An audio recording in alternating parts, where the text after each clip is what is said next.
I lived the last 12 years, mostly in your country, in Kerala, between Kochi and Trivandrum. Some of you might know the place or heard of the spiritual teacher. Her name is Amma, or Mata Amritananda Maimat.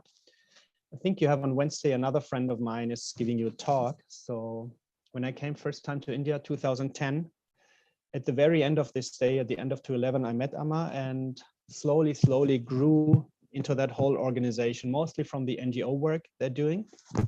And then slowly, a few years later, for me, the spiritual journey also started. But my heart is still very strong on any kind of seva, any kind of karma yoga, whatever you want to call it, work in relation to Mother Nature, any kind of sustainability work. But during the presentation, we talk more about that. But still in between that time, since 10 years now, since I'm with Amma, with that organization, and with Amma as my teacher, as my spiritual guide, as my spiritual teacher, I'm still going back and forth to Germany. Because I still... Germany se Yes. So I'm based currently in Germany because I still have to go back sometimes to earn my money. Because when I'm in India, even I'm doing my seva, my work there, I still spend money to live there. So that's why I'm currently based in Germany.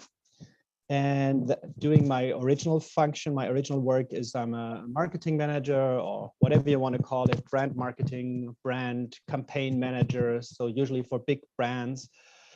Now working on a global function, currently for cookware. So that's my background on that. But I think some of you probably also study business science, and so you know a little bit what I'm talking about. Yeah, and as I said before, when I'm in India, when I'm mostly then living in the ashram in South India and Kerala, as I said, my seva is in any kind of sustainability work. I worked for some years in the university. Amma has a big university as well. Some of you might have heard. So I set up a new center of sustainability, or sustainable future, we call there. Worked a lot in gender equality or women empowerment projects, and kind of this area.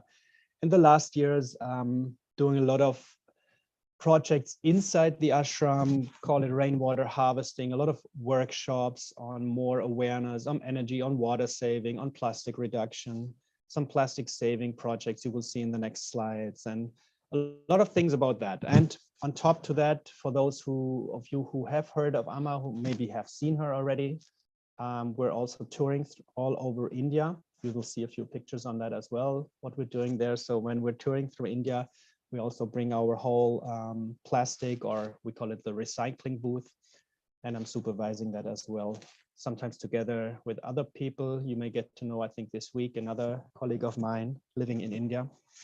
So yeah, that's roughly about me.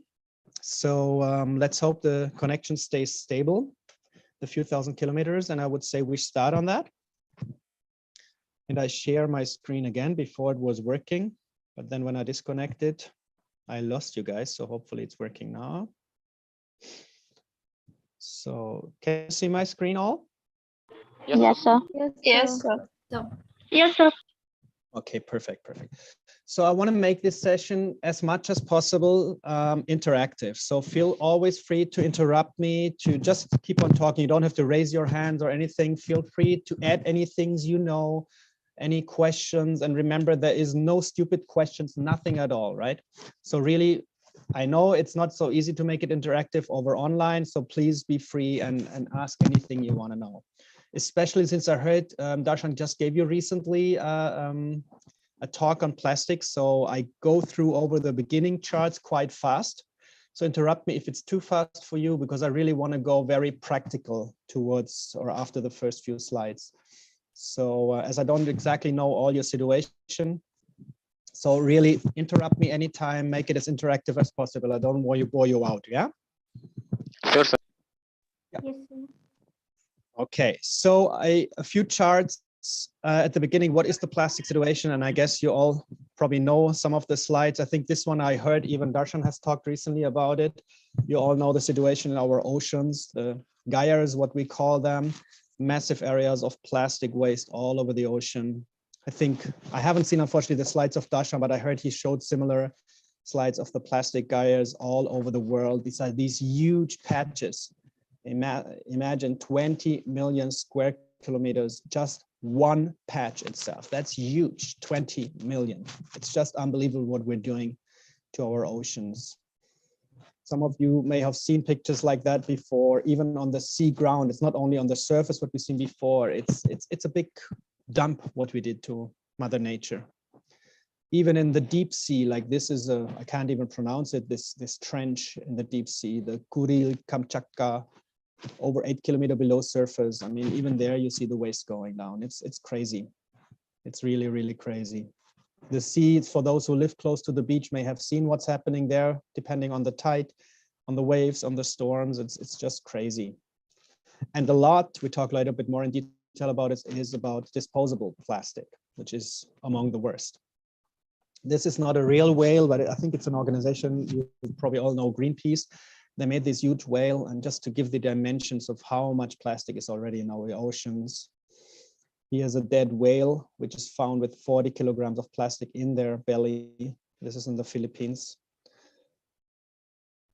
You probably have seen all some kind of similar pictures, but I usually start when I talk about things to really bring us back what's really happening.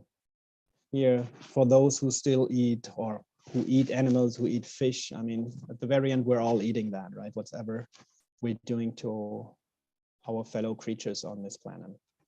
Another sad picture of a dolphin who died basically out of hunger because of this plastic ring he got around his nose. Really shocking to see. This you probably all know, these kind of pictures from the fishing net, the beautiful big turtles. I mean, it's just crazy, these pictures. I don't even have to speak much about this. I just is sad enough to see that. And when you come a little bit more, and that's, I just brought this slide quickly in because I don't want to talk about pollution, where it comes from. You all know that, but a shocking information for me was that over 1/3 of microplastics is coming from our clothing. I don't know if you were aware of that, especially all these synthetic fibers like acryl, polyester, nylon, the second two here, obviously the more common ones. I mean, imagine 1/3 of microplastics coming from that. So that's another huge impact we all can have. Coming to land animals, I mean, you may have seen that, especially left up there, the cows. I think your Prime Minister Modi has said recently there's more cows dying out of plastic pollution than any other death form in India. It's crazy, I mean. Then another big thing, what I still see very often, and I guess you guys as well, is the burning on the street, burning on the field, whatever is, even in the incinerators here, a small incinerator which is supposed to burn quite safely, but we have to be aware, and I'm pretty sure most of you know that if it's uncontrolled burning or kind of controlled burning, I mean, the kind of gases we're releasing, specifically the dioxin, which is causing cancer, is really, really harmful. And we know the death rates or the cancer rates worldwide are growing tremendously. But even when you burn in the incinerator, there is still toxins coming out. For sure, much less, and it's for sure much better than burning publicly or openly, but still it's the last option we have. Specifically, we have so many more options. Burning must be the very, very last option. I guess most of you are aware of that. Here, a landfill, you all know these pictures, I'm pretty sure. But why I'm showing that is the connection, what it does to our groundwater. And I think most of you probably know what's happening with the groundwater all over the world, but unfortunately, specifically in your home country, I mean, the groundwater levels are depleting tremendously out of many, many reasons. But the other, maybe the even bigger problem is the pollution of the groundwater. It's so much toxins in our groundwater, which we're all somehow drinking. I mean, just go basically when you see, follow the arrows here, and at some point there is a well where we connect to us, and whatever we're doing to Mother Nature is pretty simple. We all harvest it. It gets back to us basically.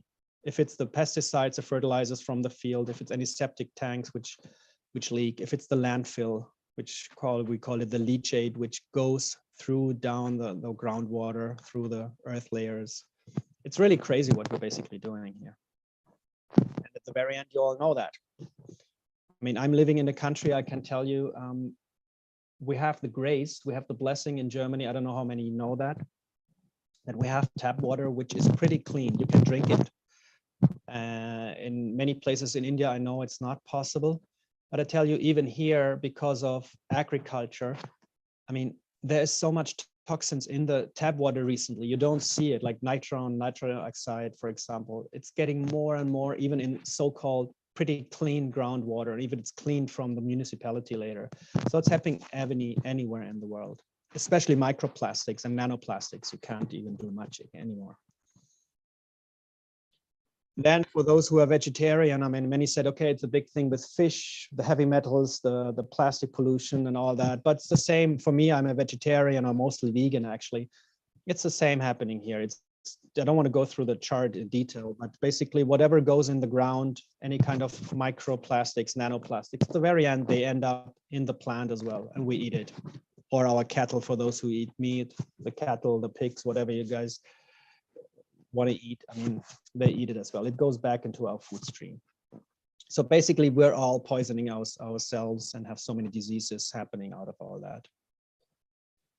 You all probably know that already. Microplastics in our bodies found. It's really crazy. Even into, I mean, for the woman between us in the group, the placentas, they found even microplastics there. It's just shocking to see that. It's basically everywhere. Even I just recently read an article, even in high altitude on the mountains, there's microplastics found in the air, in so-called clean air. I mean, it's basically everywhere. And that's one of the last charts I want to show for the introduction. I mean, I guess most of you know already that plastic is related to so many diseases, so many. I don't want to go through them in detail. I mean, among the most common and big in public and media, cancer, obviously, but you have so many mental diseases, nervous system damage, which no one really knows where they're coming from. Birth defects, miscarriages, all these things. There's so many diseases that it's still not fully known where they come from, but more and more studies show that all has to do with plastic. So that for the beginning. I would like to ask you, do you know what plastic is made of? And here one or two people just quickly. Because what you will see in the presentation, before I keep asking the question again, you will see, I mean, I know you guys do a lot about cleaning, and it's so important to keep our environment clean, and it's very important. But I come much more, and I think Darshan is also living that lifestyle, to my understanding, the minimalistic lifestyle. It's not only about cleaning and doing recycling, it's really starting at the very beginning. What do you need to produce kind of material? In this case, plastic, what we're talking about. That's why it's so important to really look how is a product, how is a material produced? Because that's where the pollution actually starts. So I want to hear one or two person. Do you know what plastic is made of? Don't forget, nothing is wrong. Let's just be an open group and everyone feels free to talk. It's a safe space, yeah? So basically, plastic is made from natural materials like cellulose, natural gas, salt, crude oil, through a polymerization process. Mm-hmm. Okay, someone else wants to share something? I come back to that.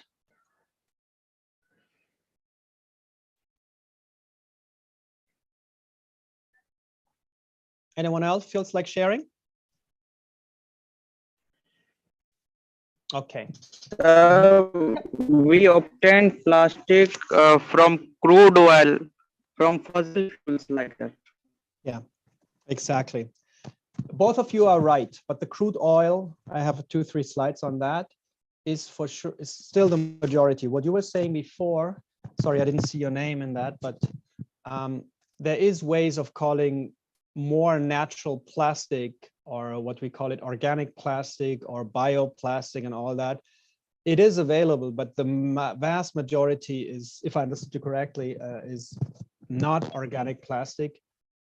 And even when you hear people, okay, it's breaking down, or you can even compost it. You see lately, I think in many of your bigger supermarkets, you see, like when I remember when I went very often to Kochi to a supermarket in the vegetarian or fruit stall, and they had these kind of organic plastic bags where you have to put the let's say I call about tomatoes and have to scale them.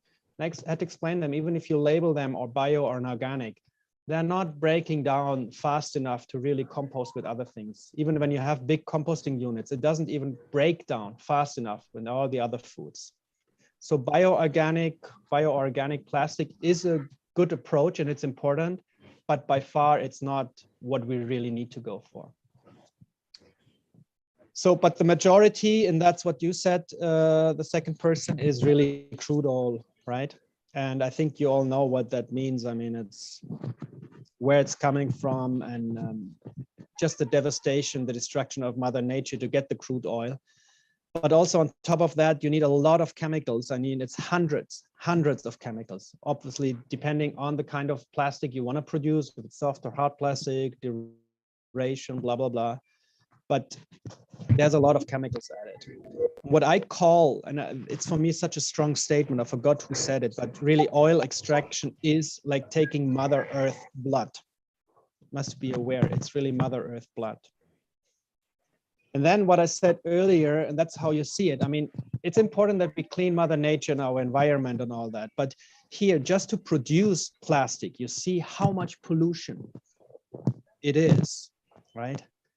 5 tons of carbon dioxide. I mean, I'm pretty sure you're all aware of what carbon dioxide, the greenhouse gas, does to climate change, global warming. It's another whole topic. Don't want to touch too much today. Just for 1 ton of plastic. Huge demand of energy and water, and a huge amount of toxic waste, right? So that's for everything we're talking about. And whatever you consume in your life is very important also to think that way. We cannot avoid whatever we have to consume. If it's foods, if it's clothing, if it's your new mobile, it all needs resources to be produced, but we can be a smart consumer. Or what Darshan is doing, I don't know how you guys all live, and it's not about judging, but we can try to minimize the demand, the consumption we have in our daily life. But we have to be aware everything we're using, we're consuming has an impact on ourselves, on Mother Nature. When we talk about the impact on Mother Nature, on the animals, it's basically on ourselves. It's our base of life. When it comes about oil extraction, you probably have seen that all in the media when there's another nice catastrophe somewhere. It's an oil tanker has crashed somewhere or any kind of other accident happening. It's really shocking to see these pictures. So we're coming a bit more to the topic. I know you have done a lot on that already in terms of cleaning, and I think you're dealing already with recycling, but still I would love to hear what is really recycling for you? How do you describe recycling? It's a concept so many use, but I still hear many people not fully getting. That's why it is important. I want to hear your understanding on that. What is recycling? So me, Shalini Das from Magan Mahila College. Recycling is the process of converting waste materials into new materials or objects. Very good. That's for me the core of recycling. Very well said. Anyone else wants to share a bit about recycling or why we're doing recycling?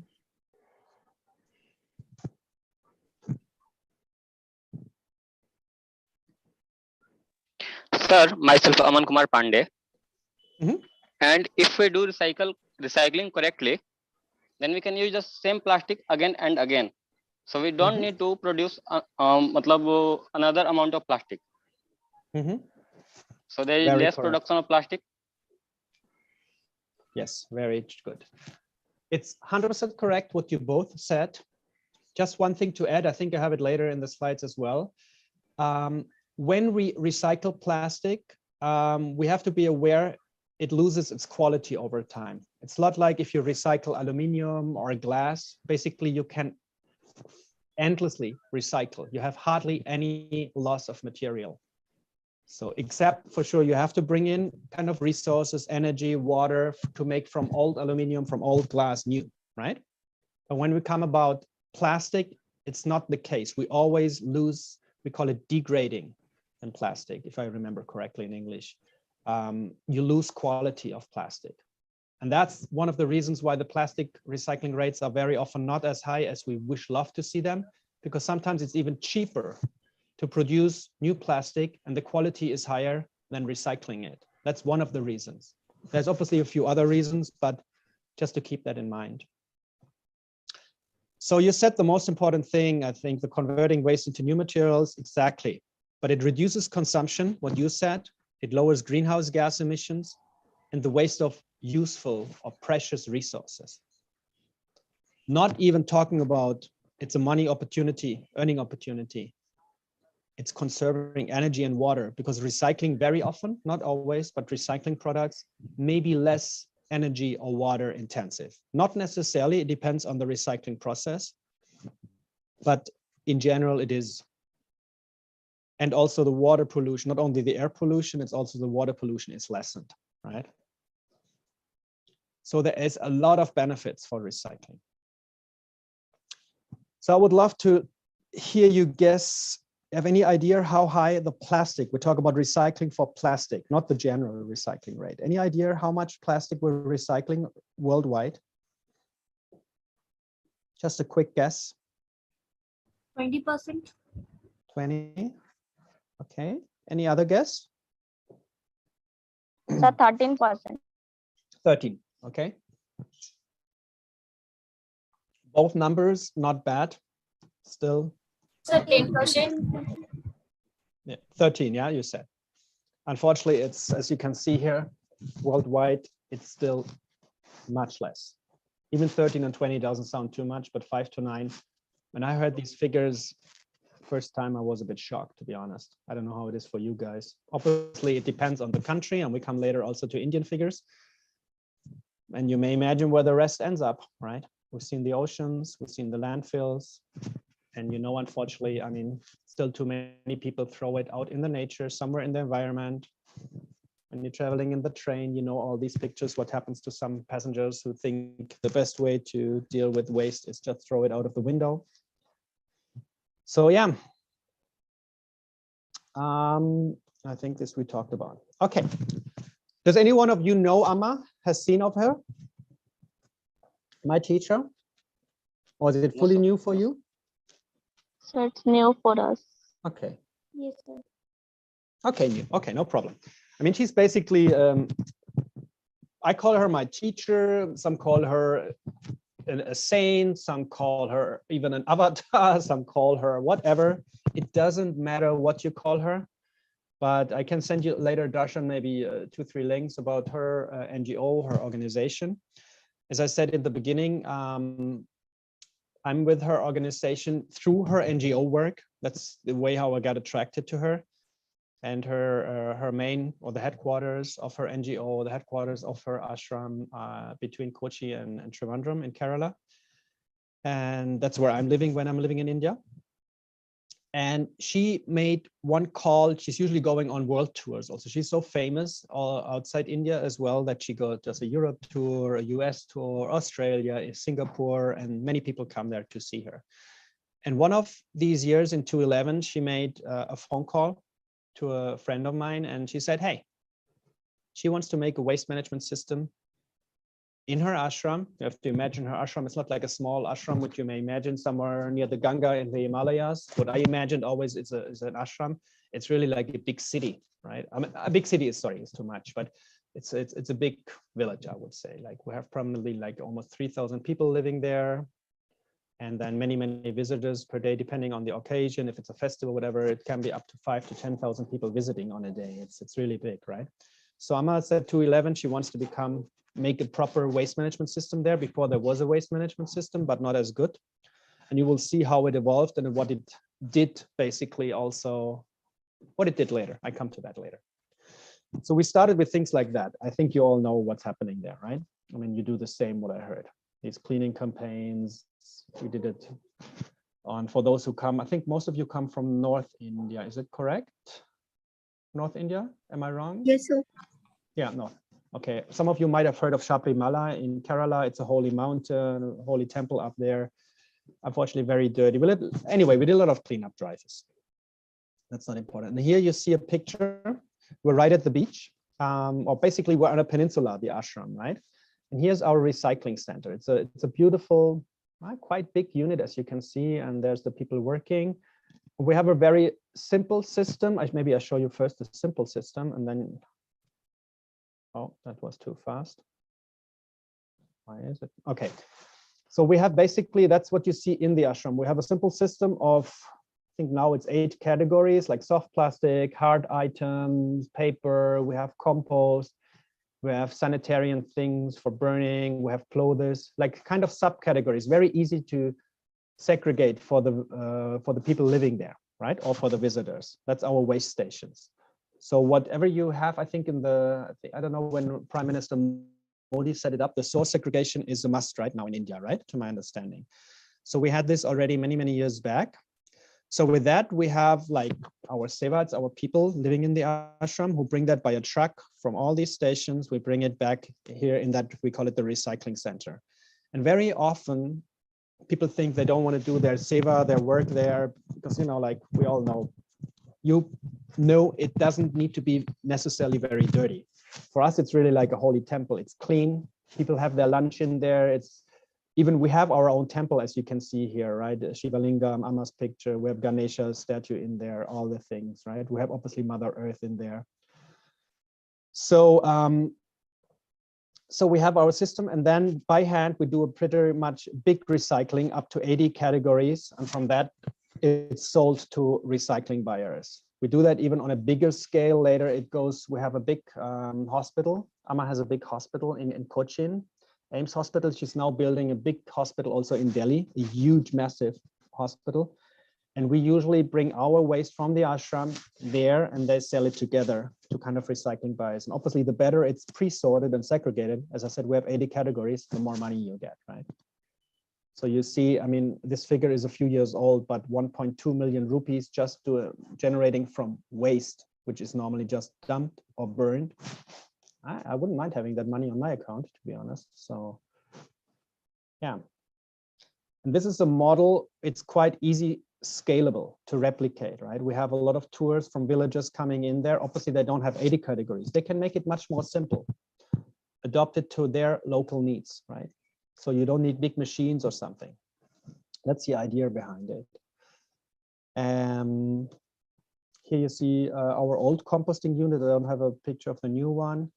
You see before it was really have the compost up there on a huge table, and we people went through that by our hands and checked that there's no plastic or other materials in there.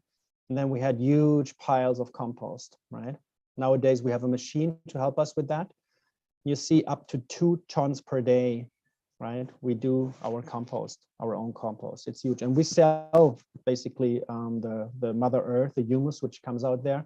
We sell it partially, and some parts go our own lands. We have our own agricultural fields and gardens. So some we use ourselves and some will be sold. It's pretty amazing quality. I think this we can leave. This is an example what we're doing when we're going on tour. As I said, Amma is usually going on a tour or a yatra.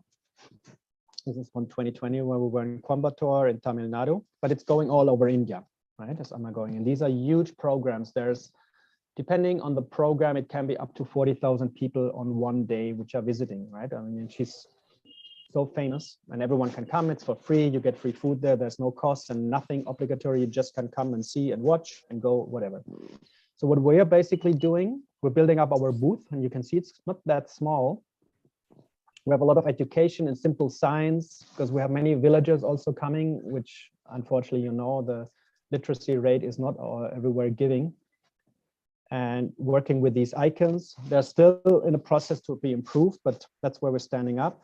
And very often we're just in a basic teaching, really, and you know, all know that what the challenge is. I mean, sometimes on the ground, we just make people aware between organic and non-organic waste. It's so difficult sometimes, right? And then as you can see, we have a table in there where we do the sorting because all the waste of the event comes in there. And we do that together with our local volunteers. So each city where we are, we have a lot of local volunteers. It can be students, it can be old people, whatever.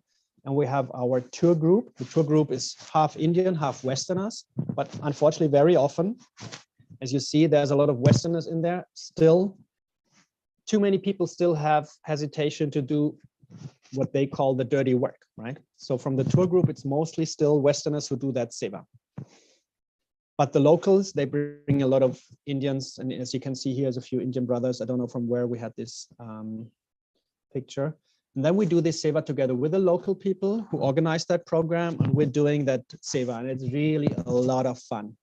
We have even, as you see, some kids joining, we have some swamis joining, some sannyasis. In our ashram, you have obviously also monks and nuns, and even they are then joining, and it's really beautiful to see that. And if everyone is joining, right, doing that work, you know what it means, right? It makes a huge impact. Here's a program from Chennai. Chennai is very beautiful in South India and Tamil Nadu, you all know. I mean, we have students. They have very good teachers working with us, and they make even rallies on the program on different topics. And we have even now, we call it water saving monitors, where people are standing next to the sink where they wash their dishes or where they wash their hands when they come from the toilet, and try to educate people, hey, when you wash your dish, when you put the soap on it, maybe you want to close your tap, that they don't waste so much water, right? We have so much water shortage. So this is something we're going now on tours and educate people, not only on the waste management system, so also on water pollution and all that. But we cannot obviously do everything what we're doing in the ashram, in our main headquarters. It's not possible to do everything outside. We have to really, and you all know that from your groundwork, we have to start from where the people are, where the people at. Otherwise, you cannot be successful. You cannot come with a full-fledged campaign and tell them everything what they have to do, they run away, right? Okay, I think this we talked a little bit about it, that we try to teach organic, non-organic. There's some waste bins we have at our hospital. A big thing you may be all aware, at our organic food station, where obviously, ideally is only food waste coming in, organic or wet waste coming in. Still too many people throw their plastic bag, their trash bag in there. So it's a big thing to still educate people. Don't do that. It's a big challenge. And what one of you said before, we have these, or someone has their microphone on. Can they maybe stop it? You said before we have this organic plastic or this bioplastic. It's true, it's there, and they do a beautiful marketing on it, so people feel much better when they use, you know, this organic plastic. But still, it has to be produced. We need precious resources to produce it: water, energy, materials. And then just for a one-time use, we throw it away. It's crazy how stupid that is, right? You all know that. Plus, it's not composting or decomposing as fast as the real natural materials, unfortunately. So the marketing is better than the actual use of the product. To give you an idea, I don't know how much this already has come to some of the bigger Indian cities. I know you have an amazing system. I call it the unorganized or the informal system with your rack pickers, right? They do an amazing job to do the recycling, to keep the recycling business happening, right? It's kind of informal, but still it's working. What we're doing in many Western countries, we have a waste system. It depends where you are, not everywhere in the West, I can guarantee. But in Germany, for example, we have different bins, right? And the waste collection is also done per category, right? The paper comes maybe on a different day than the metals, then organic, and so on. It's organized differently in each country in Europe, US differently, but this is kind of the model many countries lately have, right? So that you already do a very, very sophisticated, it's not sophisticated, but more sophisticated source segregation than just organic or wet and dry and recyclable, right? The better you do at the source, the easier it is later to do proper recycling. Feel free to ask anytime you have any comments, right? I'm very happy, whatever, because I try to go still fast. So feel free to interrupt me anytime, yeah? Sure. Okay. By the way, you get also that presentation because I don't have time to go through all the things and we have maximum 90 minutes, what Darshan told me. So you get the presentation at the end, especially when there's slides which have a bit more detailed information. You get that all and you can read afterwards as well, right? Here's, for example, a little bit of a recycling guide for better recycling rates. It's something, if you're interested, maybe look later a bit more into. To give you an example, when you come to plastic, when you come about recyclability, very often hard plastic, it's just a general guide, right? It's not, it's easier to recycle than soft plastic. Or the more pure and single plastic you have. It's usually much easier than a multi-layered or composite, how do you call it, plastic. You see that sometimes. I think most of you probably know that when you have, I'll give you an example. I love banana chips, right? I don't know, many of you probably too. Where I live, we have sometimes locally produced banana chips. They come just in a single, almost transparent plastic pouch or bag, and they have a sticker on top. That's usually a pure single soft plastic thing. Much easier to recycle than if you go to Lay's or what, I don't know which brand is doing banana chips, but they have already the aluminum a little bit in there. They have other types of materials of plastic in there. It's so much more difficult to recycle.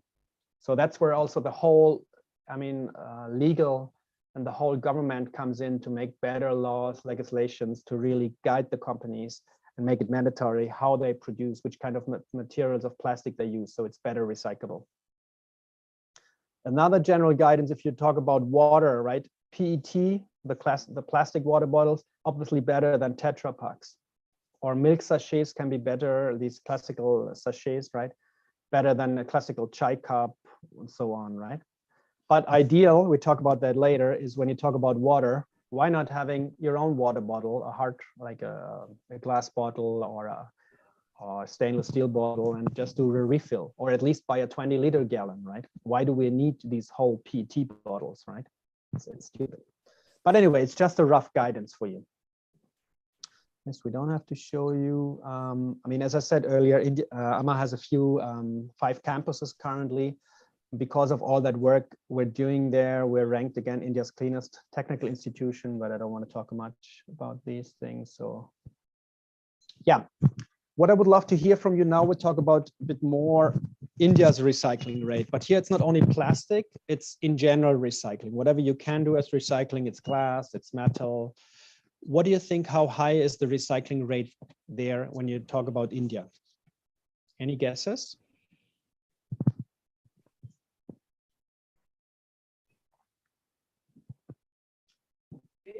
The 10 to 15%. 15? 1-5?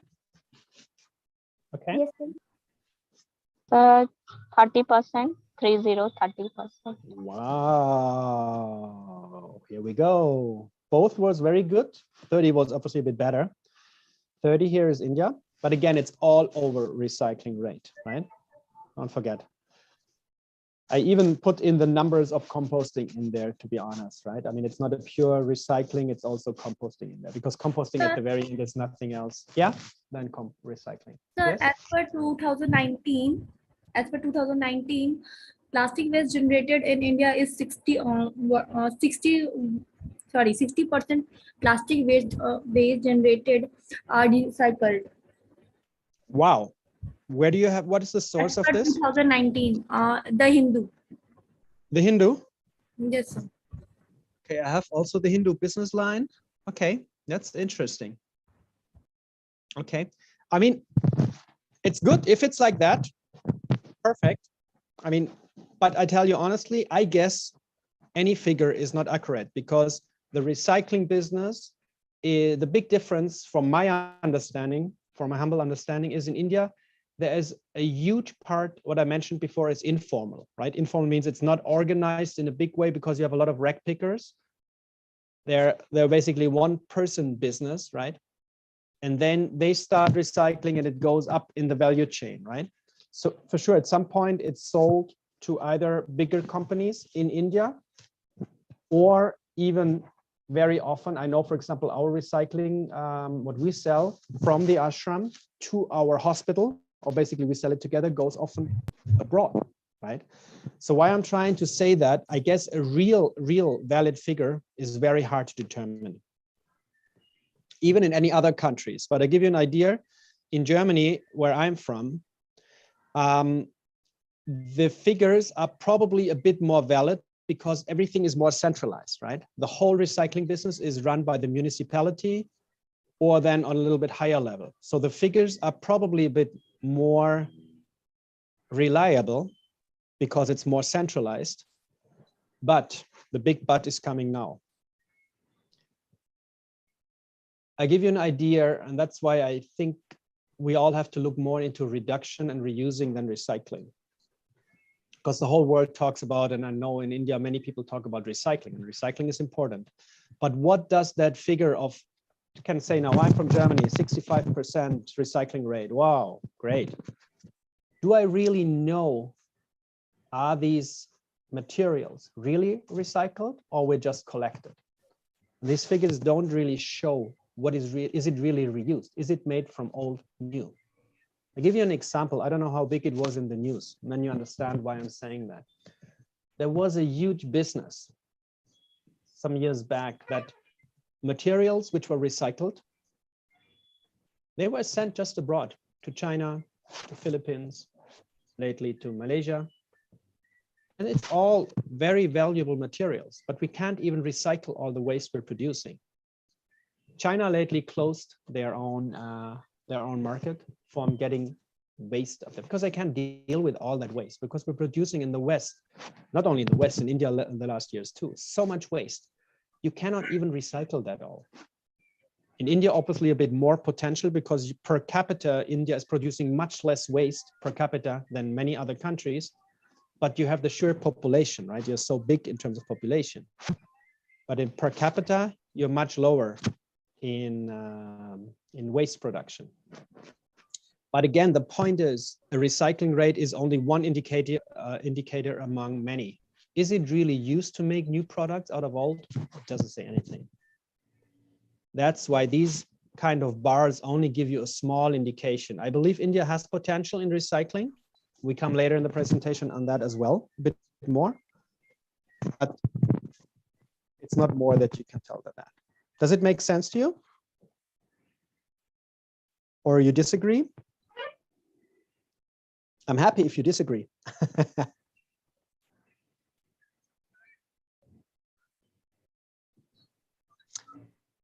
Here's, for example, when we talk about untapped potentials in reusing materials. This one is from, I didn't find newer ones, but it's from 2017, as you can see here in small.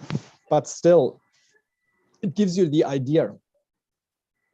Here, talk about plastic packaging, you see again a different picture, 14% only recycled. So there is obviously a huge potential, right?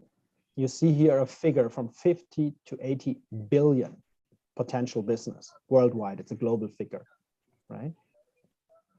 If it's 5 to 9 or 14 at the very end, it doesn't matter, but we're producing so much waste. I believe there is a lot of potential in recycling, but again, we're producing so much waste, we cannot even recycle all. So we come later in the part of the presentation a bit more to reuse and reuse, right? But if you look into steel, for example, steel is so challenging and so expensive to produce. Look here, 70 to 90% recycled. The same with paper.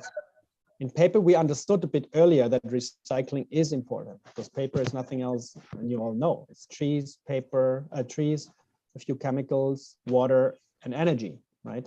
In rough, I mean, that's papers, right? So, but plastic is so cheap to produce. Oil, still kind of abundance there. Why not producing it new? We don't need to recycle. This you can read yourself how much you save. And if you look a little bit in the job market in India, that's why I said, talked a little bit about the recycling business and all that. If you look, maybe start here, China.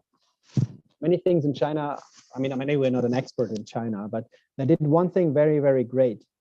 Since they closed in the last years, the imports for waste management, they created basically a lot of jobs in the recycling industry because they produce already so much waste inside China. It's also a huge population. As you probably all know, it's more or less the same size, maybe a little bit bigger than India. So they produce obviously a lot of waste.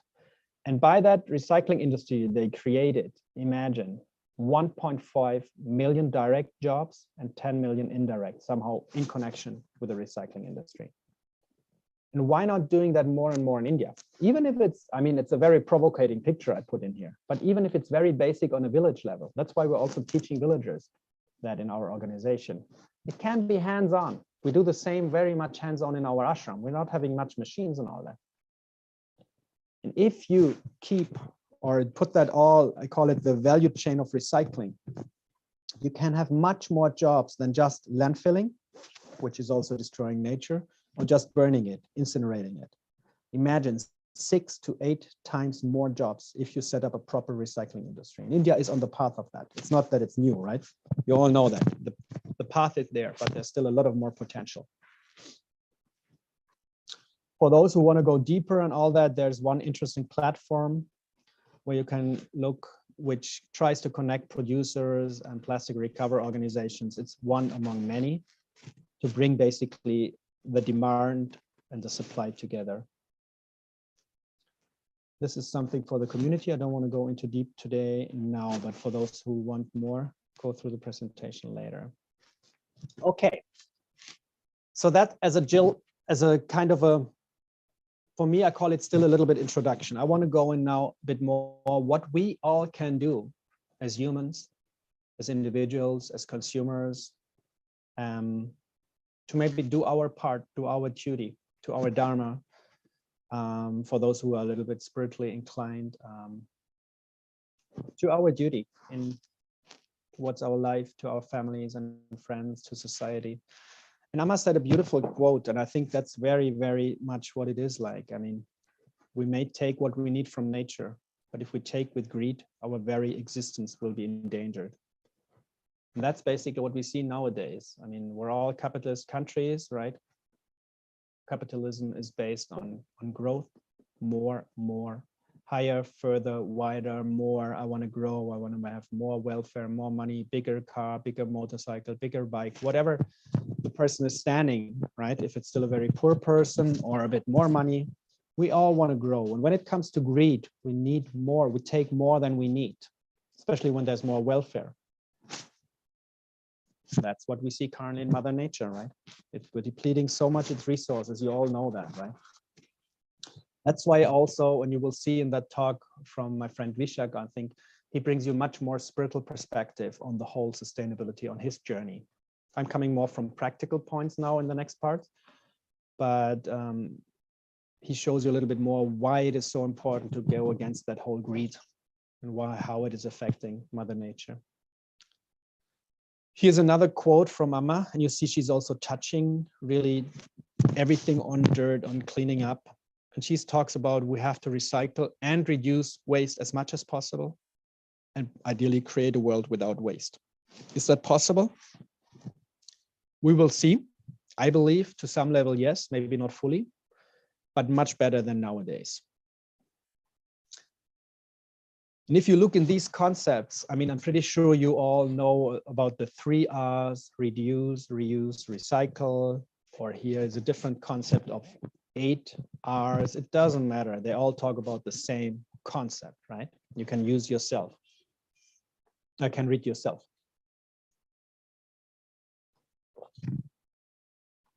And as you can see here, the lowest point where my mouse is, that's where we talk about recycling. Even I spent so much time about recycling, and no doubt recycling is important, but we have so many more options in the upper parts.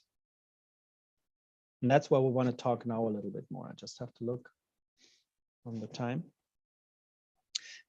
And that's another chart. Some of you may have heard about the circular economy. I don't have a chart today, but for those who go a little bit business, basically, you know that you try to keep all the resources in one circle. Basically, the recycling concept, the reusing concept are in a business model integrated, right? Here, I tried to put it into the 3 R's again, but in widened and larger 3 R's here on the left side, and put a few points on the other side, which belongs to the reduce, refuse, replace part, or obviously the do-it-yourself thing. The greed part, by only necessities are in there. Or what I try to do, refuse non-reusable. It's not easy in your life, and I'm not successful in that. But if I have choices, I try to do that, right? The same reuse, repair, repurpose. I think India is quite good in the repairing part or repurposing part. It's amazing what you see sometimes on the street, on the sidewalks. Everything is repaired and people are reusing materials in any possible way. But still, the more you get into welfare, the more you come into richer parts of society, these things are just whatever. It doesn't work anymore, we throw it away, right? We don't need it anymore. Why not swapping or go to secondhand shops, all these things? It's a thing which is, I think, slowly growing also in India, the secondhand thing, into an organized manner. I'm not talking about the informal part. I mean, informally, you have secondhand already. We'll talk about that later. So coming to very practical parts. I think you probably all know that that's an easy thing. Either you write a shopping list when you go, then you shop usually much later, especially if you have a little bit money on hand. If you don't have much money, it's much easier, right? Or I call it here the anti-shopping list. Really think about what you really want and do not want. Much easier if you don't have enough money, but once money comes in, much simpler to get seduced by consumerism. Another big thing, I'm pretty sure you're all aware, pretty simple still. Hey, why not bring your own bag, right? And don't stop these whole plastic bags. I know in many countries, in many counties or states in India, the soft plastic bag is forbidden. But then we call them the cotton bags, and they still have soft plastic inside. It's crazy. Not all, but some. So ideal, bring your own, that's it, right? And I love that comic down here. That's me usually when I forget my cotton bag. I don't know how many of you find yourself in that. If I really forget my backpack or my cotton bag, that's how I usually look like. Stuffed everywhere with stuff. That's another very handy thing. Usually when I don't forget my things, I have all these utensils in my backpack. If it's my tiffin, which I love, India is so much famous for tiffin. It's spread out now over to Europe a lot. I have my fork, my knife, everything, my cup for if I need a coffee or a chai. I have my bag. I have it all the time with me. It's so much easier. Not to, even when I'm in Germany, I have a small car because I need one. I live very rural. Even in my car, I have a small bag and all that. In India, I don't have a car, obviously, but I always have that with me. So I don't even get tempted. I think this we don't need. Yeah, that's an example from our ashram, from a sign a friend of mine made for me because I'm not that good in graphics. You probably all know these little coffee shops spreading stronger and stronger. And when you buy your little snacks there, the same is in our ashram, right? What happens when you buy here a banana puff or a veggie puff, whatever it is, usually people get their little napkin or paper wrapper, which I personally find it's so stupid. It's something you can easily avoid, right? But whatever I did, it didn't work. So finally we made some signs, said, hey, people, if all the inhabitants, the residents of our ashram, I calculated up, only buy 2 pieces or use 2 paper wrappers, 2 napkins per day. It's crazy. I mean, you have, imagine, 3.2 million paper wrappers per year. It's crazy for a small community of 2,500 people. It's nothing. That's an equivalent of 100 trees or almost 200,000 liters of water.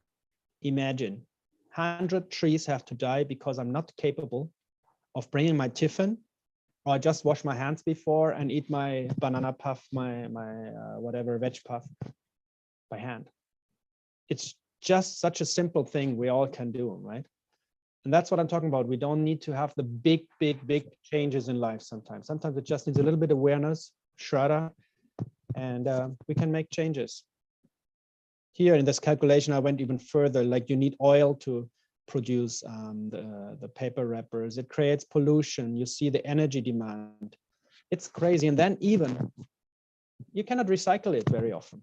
You need landfill space. I mean, it's crazy. Just a simple thing at our coffee day. Yeah, that's an example you can put in so many areas of life. The same, I think your generation is not that bad as mine, but when I grew up, the computer and the mobile just came up. I mean, we printed out so many things, right? So you can make much more digital, save it on your laptop, on your devices, or whatever you use. The same with mailings from any kind of things, whatever I can avoid unnecessary paper. It's amazing. I mean, one paper, I don't know how much of a percentage of a tree it is, but a few papers, it adds up, especially since we're so many people on this planet. Another thing in our ashram, we have a coconut stall. And they still allowed too long, from my perspective, plastic straws, right? Even we were selling metal straws, bamboo straws, or other containers and cups, still too many people, too lazy. So we made also these, as you can see here, information signs, right? And it's improving, but still too many people are just too lazy. For me, I always have my straw and my container with me. No problem to drink my coconut, right? The whole disposable culture, you all know that, right? It's a big challenge, right? But when I go and I need my takeaway food, I'm not free from that. Don't get me wrong. Very often I bring, sometimes you cannot, but very often I bring my own tiffin, my own container. And when I go and get a takeaway coffee, I don't allow them to put this. I give them my own stainless steel mug. And I insist on that. Sometimes I say, no, they're not allowed, or it's Corona problem, blah, blah, blah. I said, no, I'm not accepting that, please. Or fill it in your reusable cup, and then you fill it in mine. I don't want any paper cup. Especially, I think many of you might know these paper cups, unfortunately, we call them paper cups, but they have a plastic coating inside. Again, not recyclable. Theoretically, you can recycle them, but it's obviously the soft plastic may leach out, and not even talking about the resource waste, right? Here's the same. I think most of you are probably aware who take the train. It's beautiful that, I don't know if it's everywhere in India or only in North or South Rail, but I've been informed that they are using now these clay cups for the chai and the coffee, right? And they call that chai, chai, chai, chai, chai. I love it when I travel in the train, but still, it's a very good step forward, better than all these paper cups, which are usually thrown out of the window too often still, right? But again, this needs to be produced somehow. It needs energy, it needs material. Why not bring your own little container? That's the easiest, and just wash it and rinse it. That's the way we have to think for the future from now onwards, I think. And you're all ambassadors for that. I'm pretty sure all of you are aware of that, but it's again another repetition, yeah? Because it's again, maybe this chart belongs somewhere else, I didn't move it.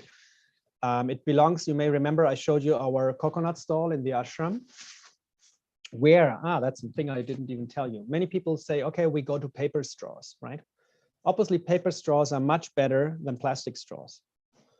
But again, a paper straw is usually used one time and you forget it. So why should I use a paper straw? Because paper, again, we talked about it before. You need trees, energy, water. You create pollution by producing paper. Why? For a single-use paper product, it's stupid. I mean, for sure, paper, again, is better than plastic, but it's only a very first step. Reusable is the way. Bring your own container, bring your own little steel, how do you call it? Steel, oh goodness, I'm missing the word. Bring your own little steel straw, that's it. That's it. Game over, you don't need any paper waste or anything, right? Because we see very often the trend, the same as with the bags when you go to shopping places, bigger shopping places. I'm not sure how big it is in India. In Germany, we had, and in many other European countries, we had the trend from plastic bags a few years ago, they went to paper bags. I mean, why? It's a waste of precious resources. Why don't you bring your own little, your backpack or your cotton bag, a cloth bag, that's it. So simple. People are comfortable, lazy, forgetful. There's no real need. Sometimes the solution may be to charge more money. I saw that also in India and in many European countries is happening before. We charge money for a bag, right? It's very often an important education for people to charge money. But if you charge only, let's say in rupees, 5 rupees for a paper bag, many people don't worry about 5 rupees. Sometimes I would love to see charge, I don't know, 100 rupees. It's crazy, I know, then sometimes it's maybe too much for poor people, but the educational effect happens not only because of 5 rupees, right? But sometimes it's symbolic, maybe enough. That's another project I worked in our ashram. You all, wait, maybe I can show you a picture first. Yeah, that's a picture. We have a general shop in the ashram, right? A classical classical general shop where you get foods, any other items, right? And as you can see here for rice, they sell pre-packed rice from any kind of here an organic product, right? But we have a system that we buy many products, 80, I think 82 in numbers, where we buy them in bulk. And then we have a few ladies, and they put the bulk products into smaller plastic bags. Like for rice, they make 500-gram pouches, and they put them in small bags and sell them. I said, wait a moment, what's happening here? You buy these products in bulk, 50 kg of rice, then you sleeve them in plastic that people can buy them. Why don't we set up a proper refill system? And I think some of you might know these things already. I think there's more and more refill shops happening, also official refill shops. We made it also in our ashram a few years ago that we said, hey, people, go there, bring your own little container, right? Glass jar, plastic jar, whatever it is, and buy your peanuts, your rice, your lentils, whatever it is, and stop this. It's so easy avoidable. And we first offered also, you see here, a big like 100-liter bin. We offered clean jars in there. We washed them for the people so they had clean jars for those who forget. We made a huge product list in English, and the local language in Kerala is Malayalam. So I had big troubles to format that, but somehow I got it managed. So we had the list of 82 products, which people could buy in that little area here and gave their jars and later could pick them up, or sometimes they just waited 2-3 minutes, right? And then we also made little, you see, it's very hands-on, very pragmatic. We made even here in the product, we made small like signs in there. Hey, if you want to reduce plastic, you can also buy this product outside in the refill, right? It became a big success because more and more people got aware of it and used the refill rather than buying single-use plastic. Oh, I think I wanted to show you. Let me see if this is not in here. Ah, yeah. I'll show you this picture first.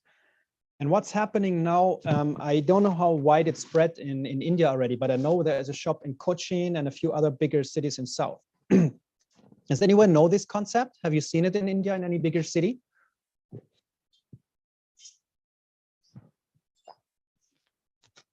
Okay, no one?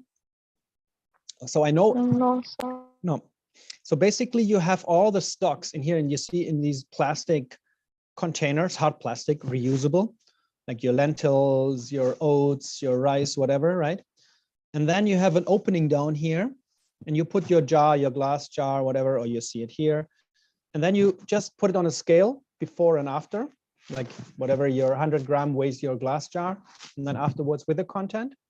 And you buy your whole shopping basically without any plastic waste, only reusable containers. These shops very often have their own glass and plastic jars there for free. Ideally, it's even better you bring your own, right? This I talked to the owner in Kochi in this stop, and he wanted to invest much more. I think he wanted to go to Bangalore and any other places.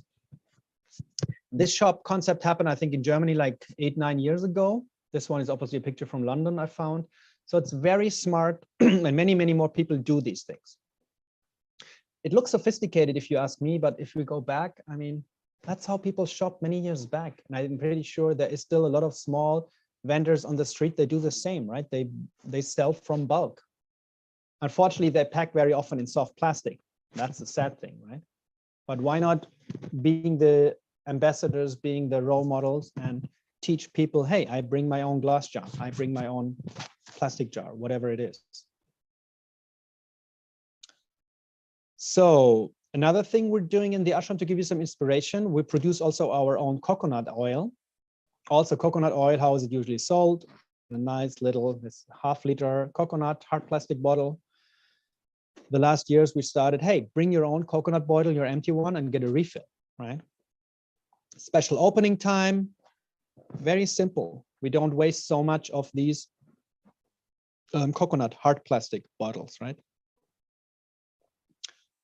This we leave out. Even since Corona hit us more and more, we have in the ashram, to give you an example, a lot of sediments, not dirty water, but we have a lot of sediments, a lot of iron in the water, in the groundwater.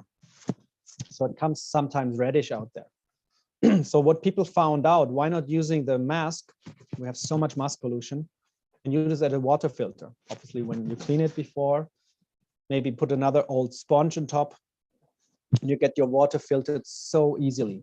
Obviously, it doesn't make it germ-free, but it makes it at least from the sediments free, right? Because we have so many sediments, so much red, ironish water. There's so many of these examples. We can reuse things we would normally throw away. Here, for example, we have a gift shop also, right? Because we have a lot of tourists also coming, Indian tourists, Western tourists. What they're doing here, they use the packaging material they had before. Oh, where's my mouse? Up here. They use the plastic materials or any kind of materials they got before, they collect. And then when people need a bag, they give them. At least it's reused again. Because unfortunately, we cannot avoid fully plastic. It's there. But let's reuse it to the maximum, right? This we leave out maybe. Another thing, what you can think of when we talk about a bit more, we talked about reducing now, right? A bit more. You can about replacing. You all know these little small Tetra packs, right? And I know they can taste very nice, sweet, sugary, or for those who drink Coca-Cola, Fanta, Sprite, whatever it is. Recycling is tricky. We waste a lot of resources in production. So the ideal way is, if we have the chance, go to fresh and process versus process and packaged food. Anyway, much better for our body, for our health, for our mind, for everything. Process and help the small vendors on that, right? It's small things we can all do. Or prepare something at home and take it with you for your university, for your work. Another big thing you see here is a secondhand shop. We have usually once or twice a week, we have people who are leaving, tourists who left, or visitors who bring something. And it's a huge, huge thing where people buy on donation basis. It's no fixed price anymore. Any kind of product you want. It became a huge success. People were at the beginning a bit hesitant. Why secondhand? Someone used it, but everything they're buying and selling now. It's amazing, right? Very simple, very straightforward. We even had a shop, and that's something very interesting. Like we call it a free product shop. Like all the materials from our recycling center, which we would call really waste. If it's styrofoam, if it's plastic sheets, even broken buckets or whatever, right? Rusty plates. We were thinking, hey, maybe there are some people in the ashram who could make use of that. And we started that. We made just one time every month, we made a thing, hey, here's our free things. And you can't imagine, people were using it. Some were using it for construction, others were using some things for the garden. Obviously, you have to be a bit careful when you talk about plastics and bringing it together with food and all that. But there is always things you can think of and make from waste something new. Another big thing where we can all get better. I mean, we all know Amazon, and I also sometimes use it too much, I must say. But if you can buy locally, regionally, much better than any Amazon product. It supports your local economy, your regional economy. It needs less transport costs, less energy, less packaging waste, all these things, right? And especially you know where it is produced when you buy locally, because you all know what's happening. So many products, even India is relatively cheap in quality, has toxins in it. So there's another way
Can you hear me again?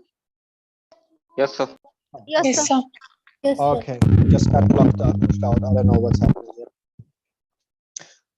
Okay, do you remember which was the last chart I have shown you? Because I don't know when did you see the Amazon chart? Yes, sir. Okay, perfect. So I didn't lose you. Okay. Let me just share my screen. Any questions so far, or any kind of additions or doubts?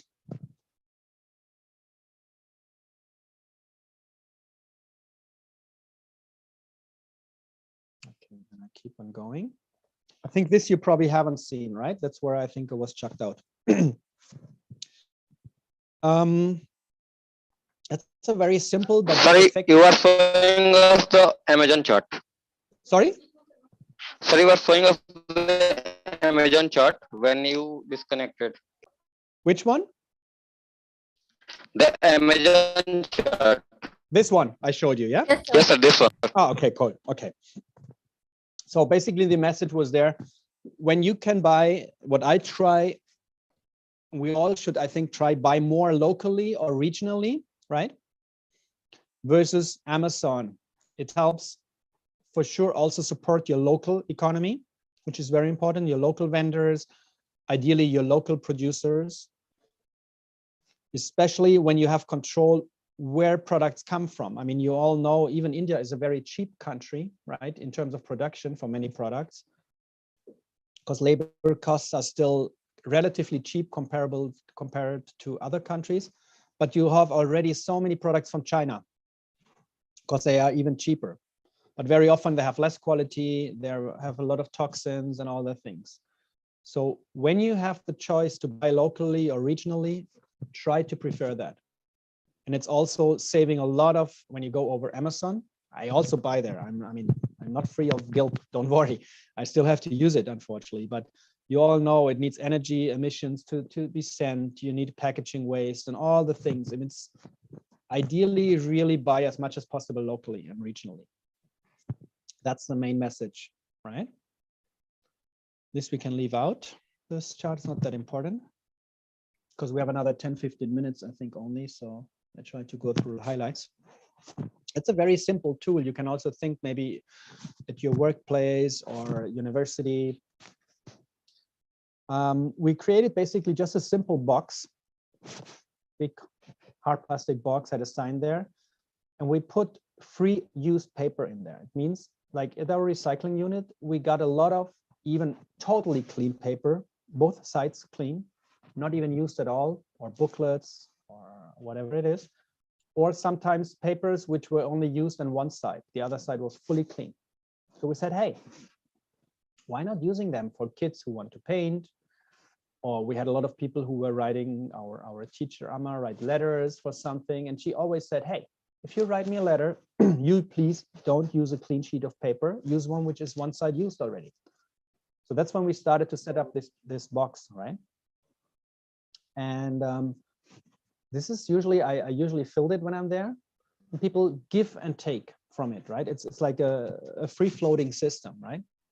And you can't believe how much paper we tried or were able to save by that. Such a simple tool. Obviously, when you need a clean, proper clean sheet, it's not the right tool, but very often we don't need 100% perfect paper, right? Ideally, obviously be paper free, but for things, we still need papers, right? These things I'll let you go through yourself. There's a lot of smaller tips. Also, here's an overview.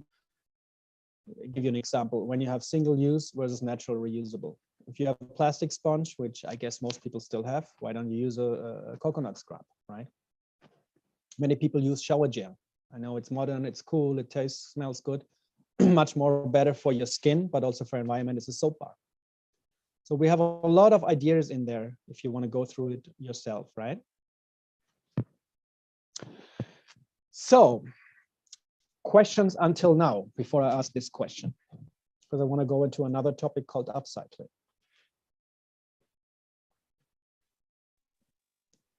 Okay. Does any one of you know what upcycling means?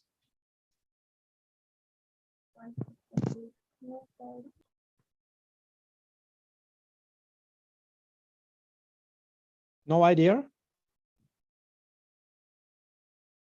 No, sir. Sir, Okay. it means like reuse. Reuse is correct. I didn't get the end. Reuse is correct. Creative use of waste. Yes, reuse of waste. Where does, but that's the same as recycling. Where does the up come from? What do you guess? It's reusing waste. It's totally correct. But what is the upcycling? The up meaning? So it means creating high qualities than original Exactly. That's product. it. It talks, I mean, recycling, you make also something valuable, but here it's really about the high quality, as you mentioned it. Higher value. Exactly. Higher quality and value, as you can see here in the one form of a definition.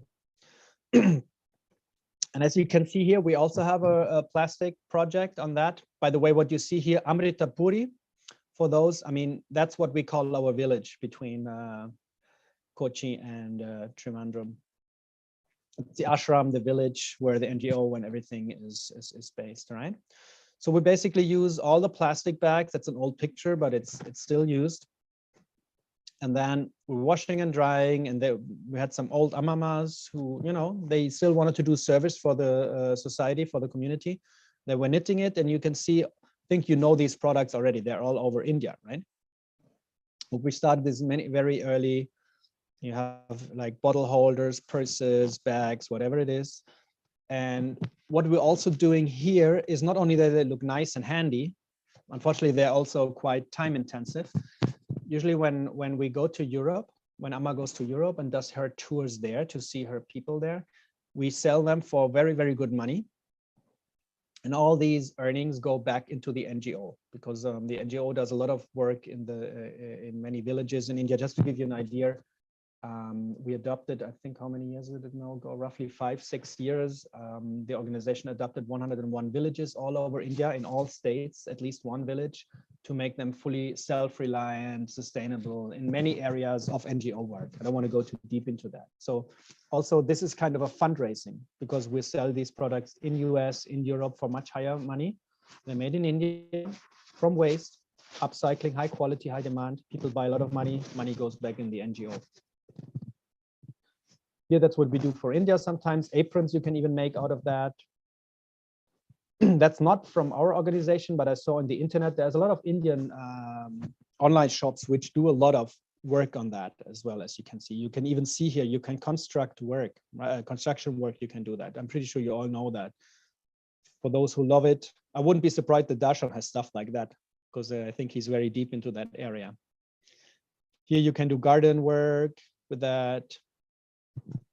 You can even do out of plastic waste, you can do building construction work. It's also at our universities, we call it the Amrita University is the name, some of you might have heard. They do a lot of research on these projects. There's another project which just recently got honored. I don't know, does any one of you know Niti Aayog from, I think they're based in Delhi. It's a very famous organization. Anyone knows Niti Aayog? No, no problem. So these are more relevant for the girls, the women in you guys here. So hair band. Huh? So what is this? I explain you. It's a reusable menstrual pad. Do I have another picture here? No. It's basically, it's instead of a tampon or a normal disposable pad, it basically is the protection for you guys when you're in your period. Yeah, and it's reusable. It's from, wait, I'll show you the website. Maybe that's easier. It's probably better if you see a live picture. Initially, it was done. Yeah, here you see how they can unfold, right? There's even an online shop. It's a separate organization now. They split out, you see. And they go basically, yeah, where it goes for you guys. And they're washable, out of cloth material, and they're much more healthy for women. than these chemical, either it's a tampons or any kind of material, right? Because you have to imagine there is still synthetic plastic material which you put in your body, right? So, and they're very successful, and they got recently honored, the Untapped, from Niti Aayog from Delhi as one of the most successful entrepreneurs. But I know there's also other organizations in India which produce these products right now. And the thing how it comes back again, you see here the shortcut for those who don't know, it means self-help groups.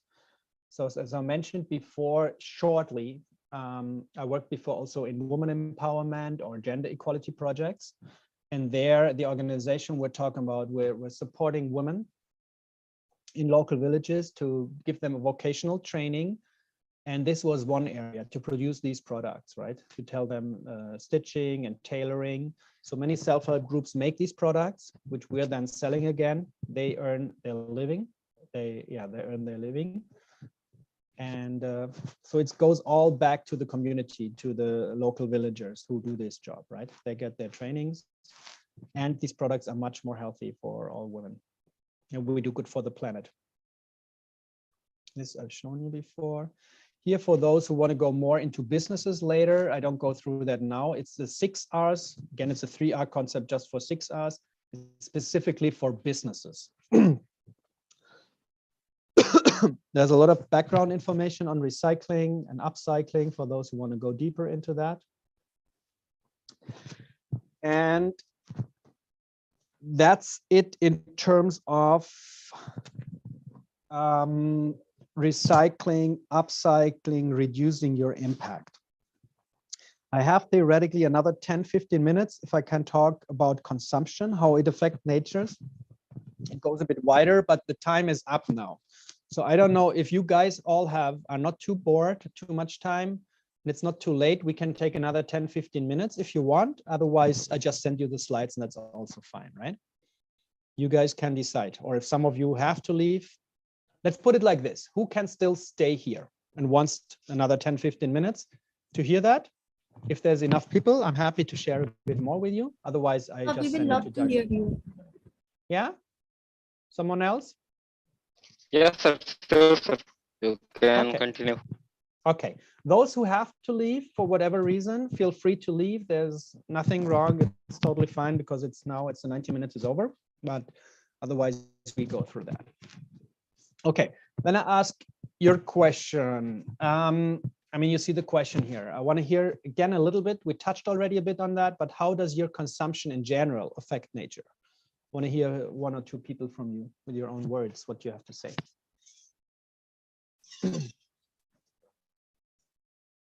Your daily consumption. Think about mobile, computer, clothing, food, anything. How does your consumption of these areas affect nature?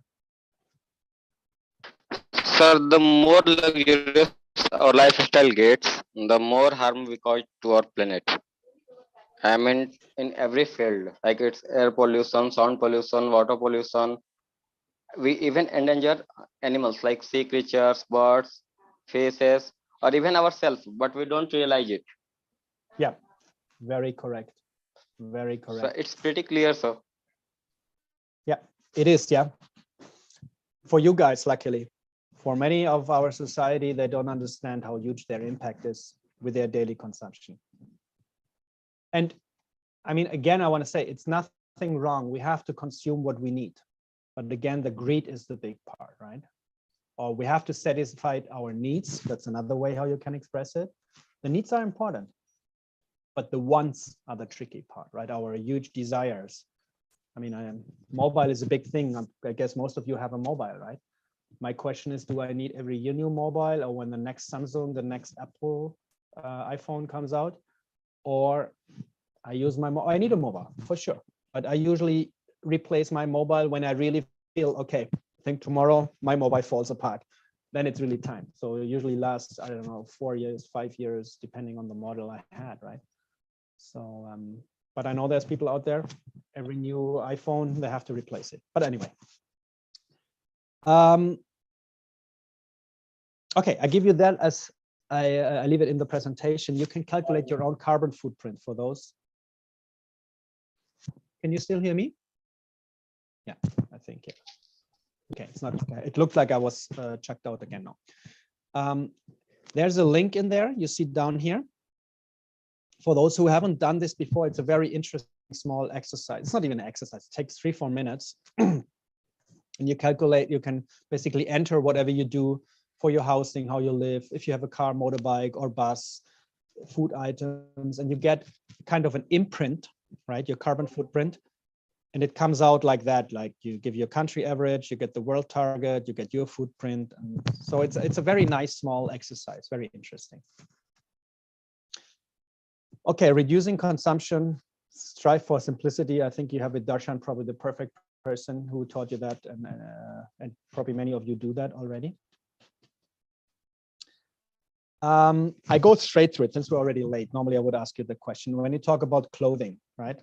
For me, it was shocking when I saw these pictures and these figures. I mean, I was not even at all aware that 10% of annual global carbon emissions come from the fashion industry. 10%. It's crazy. Or another huge figure. One simple cotton t-shirt, 2,700 liters of water. 2,700, 5 tons of CO2. I mean, normal natural cotton, it's still among the better materials, no doubt, much better than synthetic or plastic-based materials, like polyester, nylon, and all that. But still, I mean, cotton, the plant, is a natural resource. It's very water intensive.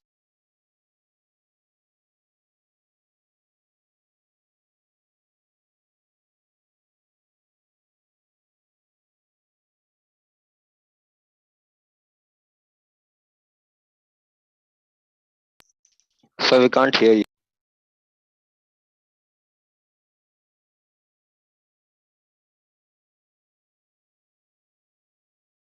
But at least cotton or hemp or linen, the natural materials are far better compared to here, the ones which contain plastic or microplastics. Sometimes it's hard. Sir, can you repeat the last line? Which one? This slide? No, sir. this one. About the cotton product. Okay, this one, yeah. This one? Yes, sir. I think there is Okay. some network issue. No, sir. Before that. This one? Sir. Yes, sir. Yes, sir. Yeah. Yes, sir. Shall I talk again about it, or you just want to see it one more time? No, sir. You talk about it again, because I think you Okay. checked out again, or there okay. is some network issue. Okay, good. Okay. So the biggest thing was here, the eye-opening figures for me, what the fashion industry, how bad it is, right? When you talk about here, the figures, 10% of annual carbon emission, carbon dioxide, right? The global greenhouse gas. 10% is coming from fashion. Or when you see here, one simple cotton t-shirt needs 2,700 liters of water for its production. One t-shirt. It's crazy. I mean, it's crazy. I was so shocked when I saw these figures some years ago. For sure, cotton is still among the better ones when you come to about material, like what you see here. I mean, we want to avoid totally microplastics. So we are here in that area, like cotton, hemp, linen, whatever, are still among the better materials. But we have to be aware, to produce those, we need a lot of water and also energy, and they produce still carbon dioxide, right? But for sure, it's better than here, the plastic area, right? With all these materials in the fashion industry. You can still hear me? Yes, sir. Okay, perfect. So when we come about sustainable clothing, what we can all do is, I mean, obviously buy less. It's pretty simple when we don't have enough money, but once we get with money, have a good job, right? Then the seduction is big, right? Secondhand, swapping, repairing, upcycling, all these things are very, very simple things we can all do, right? And then obviously prefer, when you have to buy new, which is still needed, prefer natural, renewable fibers, right? And then when you go even more, one more step, obviously sometimes you need the funds for that, but when you can buy organic fibers and ideally fair trade, That's the ideal way. Buy less, but buy good quality, by fair trade. So, and there are also the more and more chains in India. So that's quite good to see that development. Yes, coming to gadgets, electronic gadgets, phones, tablets, laptops. This is another shocking figure. I just go fast so we don't have too much time. I don't want to make it too late. Imagine India, this is an older figure, had 2000, I think it was 19, but I'm not sure when the source was again. But they projected for 2021 or last year, 5 million tons of e-waste. 5 million tons, imagine, just waste, which theoretically a lot can be reused. And it's after China, US, the third biggest country. Not so surprising because India's population is so big, but still you have a lot of villagers and the welfare is not that high yet. Still, the e-waste is a major, major problem in India. So the question is always what I touched before a little bit. The question is, do I really need the latest gadget? But if it's needed, if you can look for long living, it often means higher quality. It may mean initially a little bit higher investment sometimes, but usually it pays off. Not always, but you have to look a little bit into that. But when you can have higher quality and you can afford it, it may usually pay off. And lately, you can even look more and more for eco-friendly produced or energy efficient appliances, right? When you buy a fridge or even AC, all these things, right? I mean, in computers and all, it's also slowly coming. These kind of labels come more and more. Or repairability, I come to that. I have an example on mobiles on that. Warranty is an important thing, repair service, right? The better you can repair things or have a warranty, the better it is. This trend on the newest mobile phones in the last years that you cannot even exchange the battery so easily anymore. For sure, some guys still can do it, but for us, it's not as simple as many years ago. It's stupid for Mother Nature. It's a big marketing thing for sure. Generates a lot of income for the Samsungs, the Apples and all that, but it's crazy. But here's an example. I think they haven't entered the market in India, to my understanding. Correct me if I'm wrong. I think Fairphone is a company, I think they're based in Holland, neighboring country of Germany. And they made first all materials, they're from recycled and fairly traded materials. And most important, it's totally modular. Right? So you can repair basically every part and every spare part of this mobile. It's amazing. And we can do it. I don't even need a special vendor or someone for that. It's very, very smart. And I think these models are, to my understanding, coming more and more. So to summarize, what can you do with old electronics? Try to repair. If you can't repair them, sell and donate. Sometimes you can even make money. Reuse what you can. And if nothing can be happened, at least recycle it properly. I know it's not always easy if you don't have the recycling properties around, but I know there's also rag pickers in many places around who understood that e-waste can be very valuable. So let me check the time. The biggest thing is food. I go very quick because I don't want to take your time too much long. A very shocking figure for me was that meat and dairy production, right?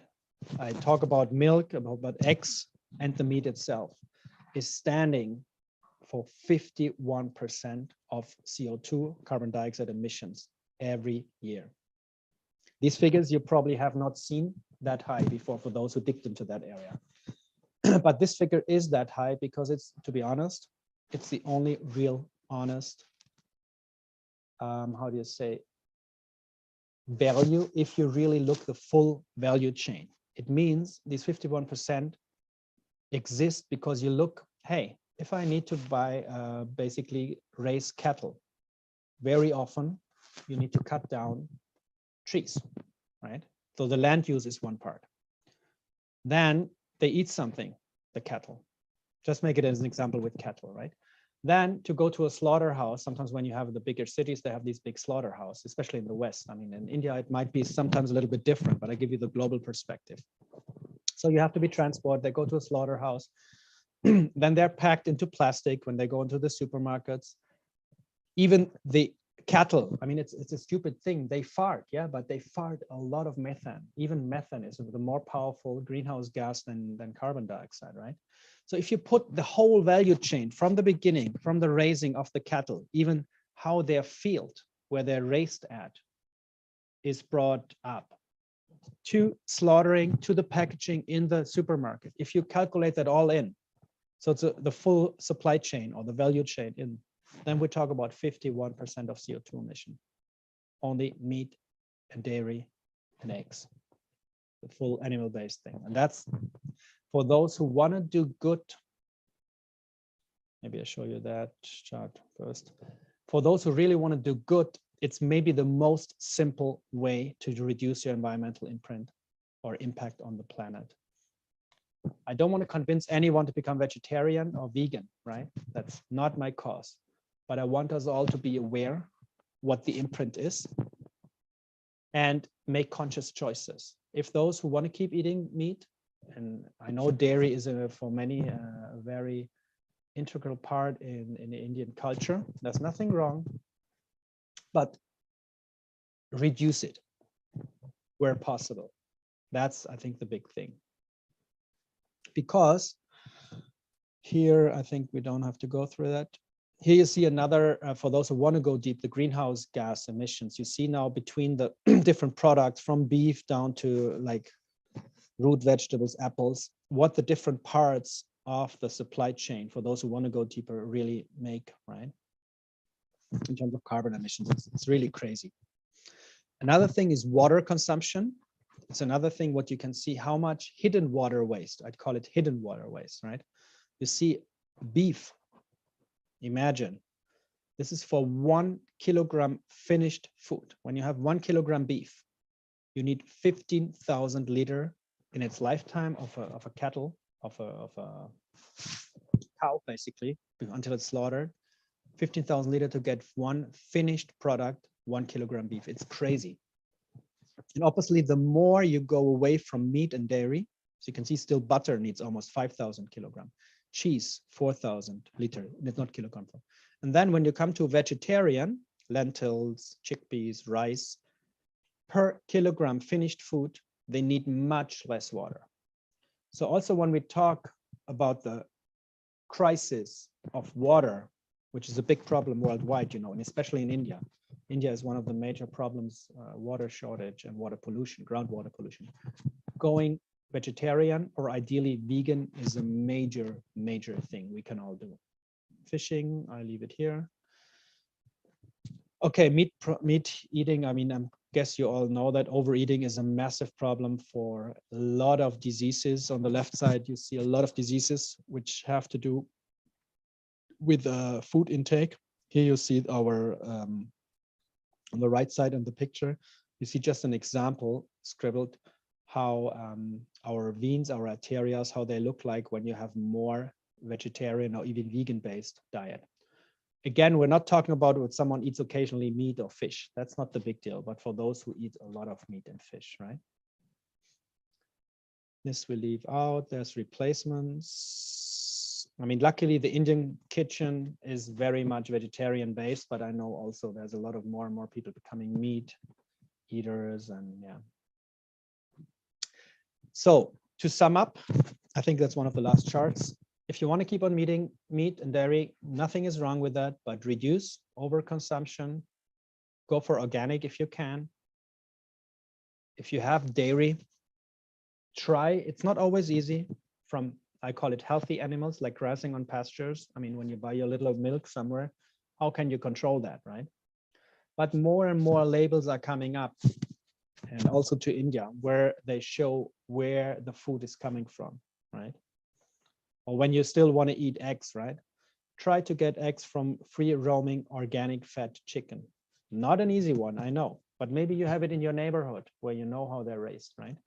So the more we control what we eat, our daily choices of food create a big change. And especially if you affect others, you all know that you're all ambassadors, you're all multiplicators, right?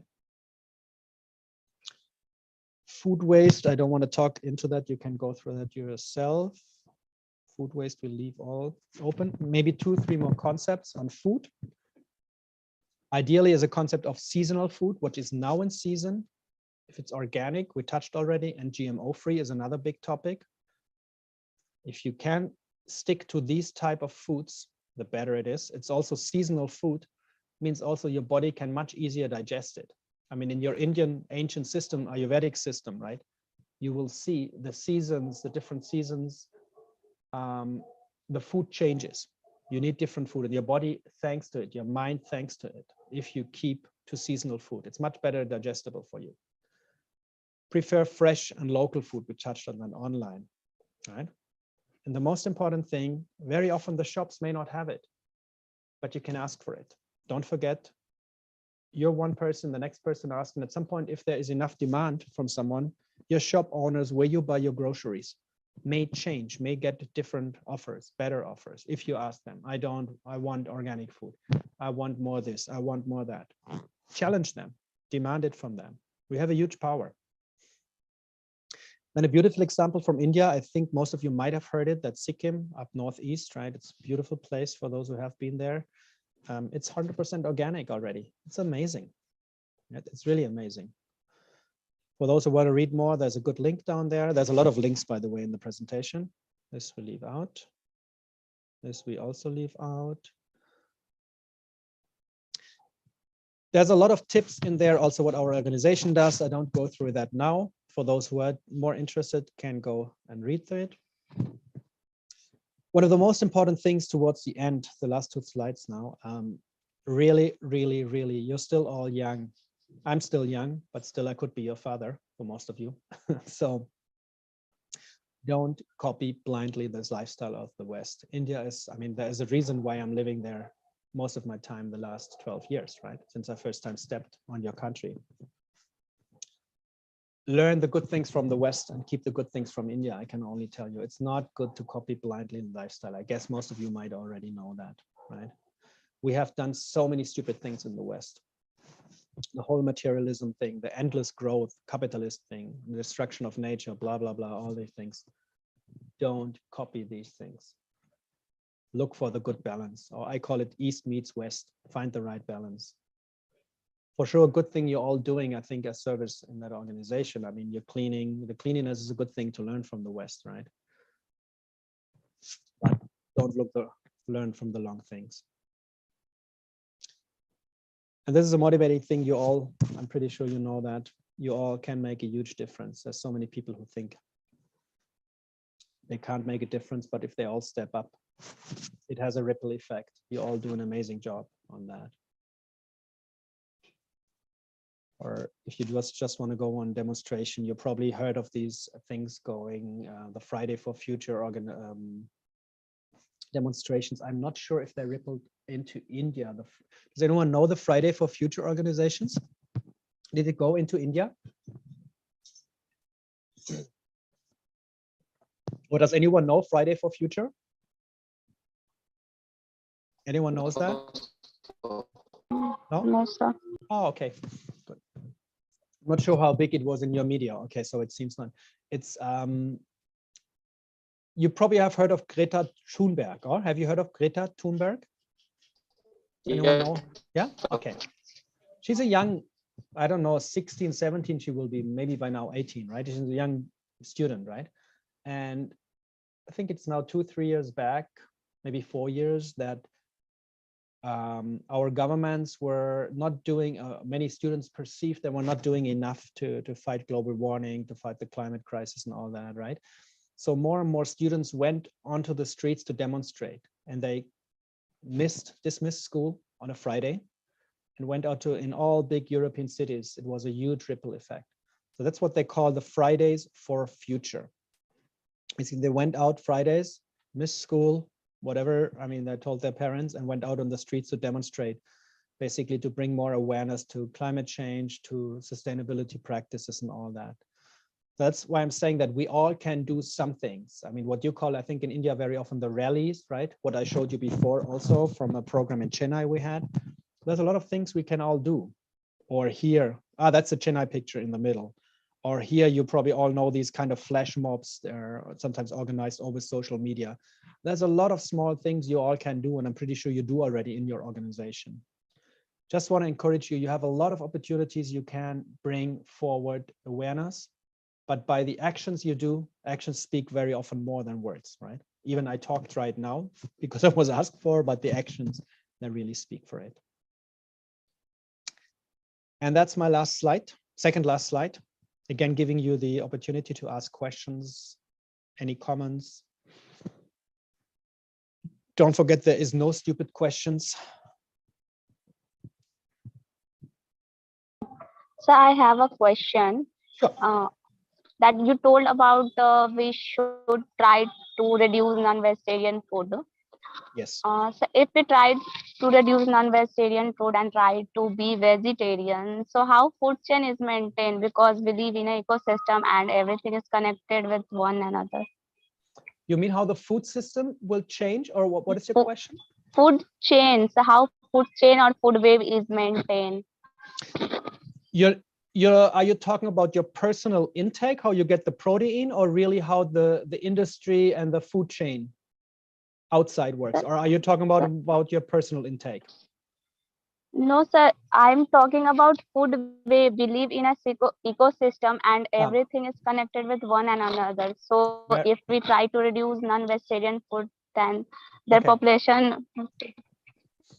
Okay, I give you an idea. I mean, simple idea. I know India is a very special country in that terms because you have still a sheer amount, a huge amount. I think what I heard, I don't know if that's correct. You have 600,000 to 700,000 villages, very often not that developed. And many people have their 1 or 2 cows, like a small, very small scale farmers, right? It's a very unique system, a very small, very unique system, India, right? Compared to any other countries. But even there, I give you an idea.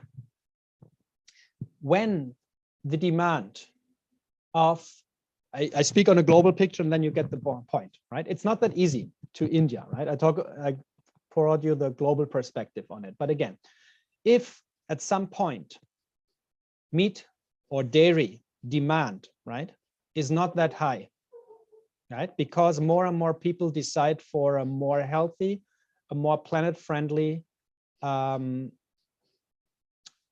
let's say, dietary decision, right? What will happen at some point if people, big companies, don't sell their products? At some point, they will produce less. So it means if I come to a poor farmer, you're right, it may be at some point a little bit hard for him because he may not be able to sell all his milk, or at some point, if the time is right to kill his cattle, he may not be able to sell it. But when these things happen, we say the market regulates itself, right?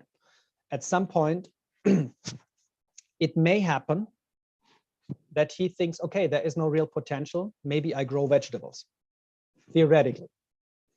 Practically, it's very challenging because what about the land use, right? Because not all farmers have enough land to grow the vegetables. So that's why I'm saying tricky. India is a very, very tricky country. In general, when the demand is getting lower and the site who offers or produces the product sees they're not selling all that, the market regulates itself, right? That's the theoretical answer. And that's what happens in many countries. In India, it will be very tricky because of what I just mentioned before, so many villagers, so many very, very small scale farmers. So it might be very tricky.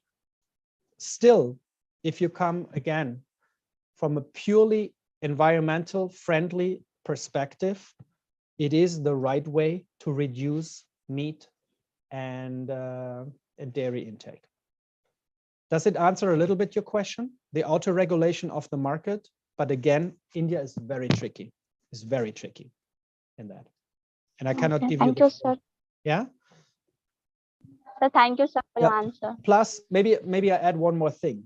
I think what you have to see, there is nothing wrong in, again, eating meat or eating or consuming dairy products, right? But there is, unfortunately, the more, I don't know how you all grow up where you live, right? So, and it's also not to judge them, but you all know, especially in the bigger cities or also in the medium-sized cities, the proportion of people having enough welfare and the rich is growing and growing, right? India is growing tremendously as a country, but still you have a big part of the population is very poor, but the wealthier ones are growing. Usually when the people turn more wealthy, often they lose health also because they're eating wrong foods and all other things what are happening. So if they turn down their consuming meat and dairy products, that's usually the right approach. For the villagers, usually they're anyway not eating too much because they anyway have a very low welfare system, except those regions who are maybe, I'll give you an example. If you come to north of India, right, when you go to the Himalayas, there might be a special ecosystem where they have to eat a lot of meat when their cattle dies, right? It's a natural death is occurring.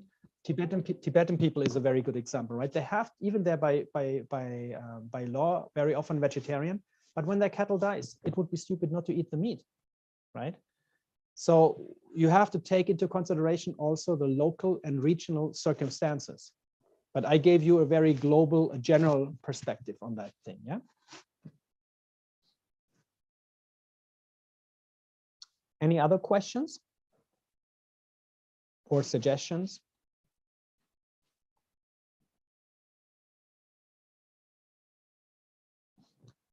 I give you maybe one more thing which helps you a little bit to understand, and then I really want to let you go, because I give you an example here. I didn't show you that slide, but that's a good example. I didn't go through that.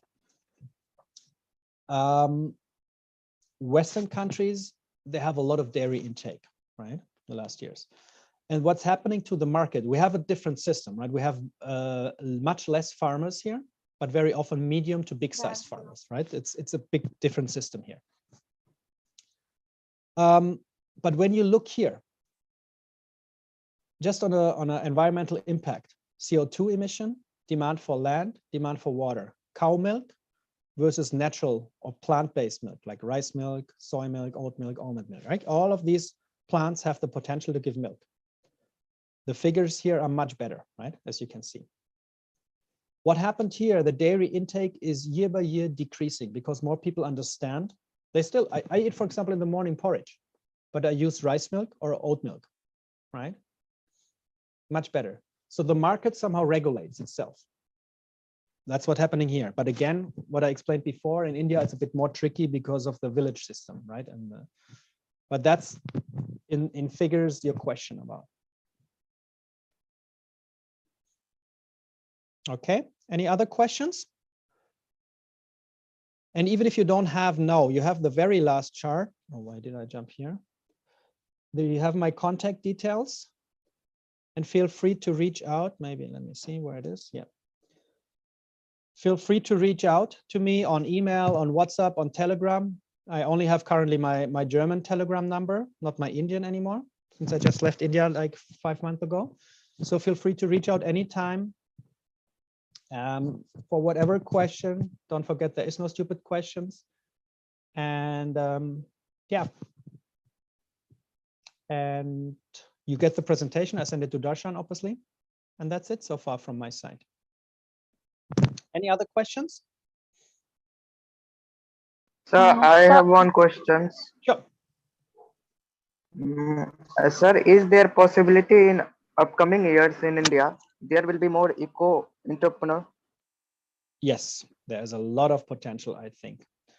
How to start with? What are you studying? Or are you studying? Sir, currently I'm pursuing BSc Environmental Science. Okay, so you're in that area already. Okay. I can tell you, I give you an idea first from a university perspective.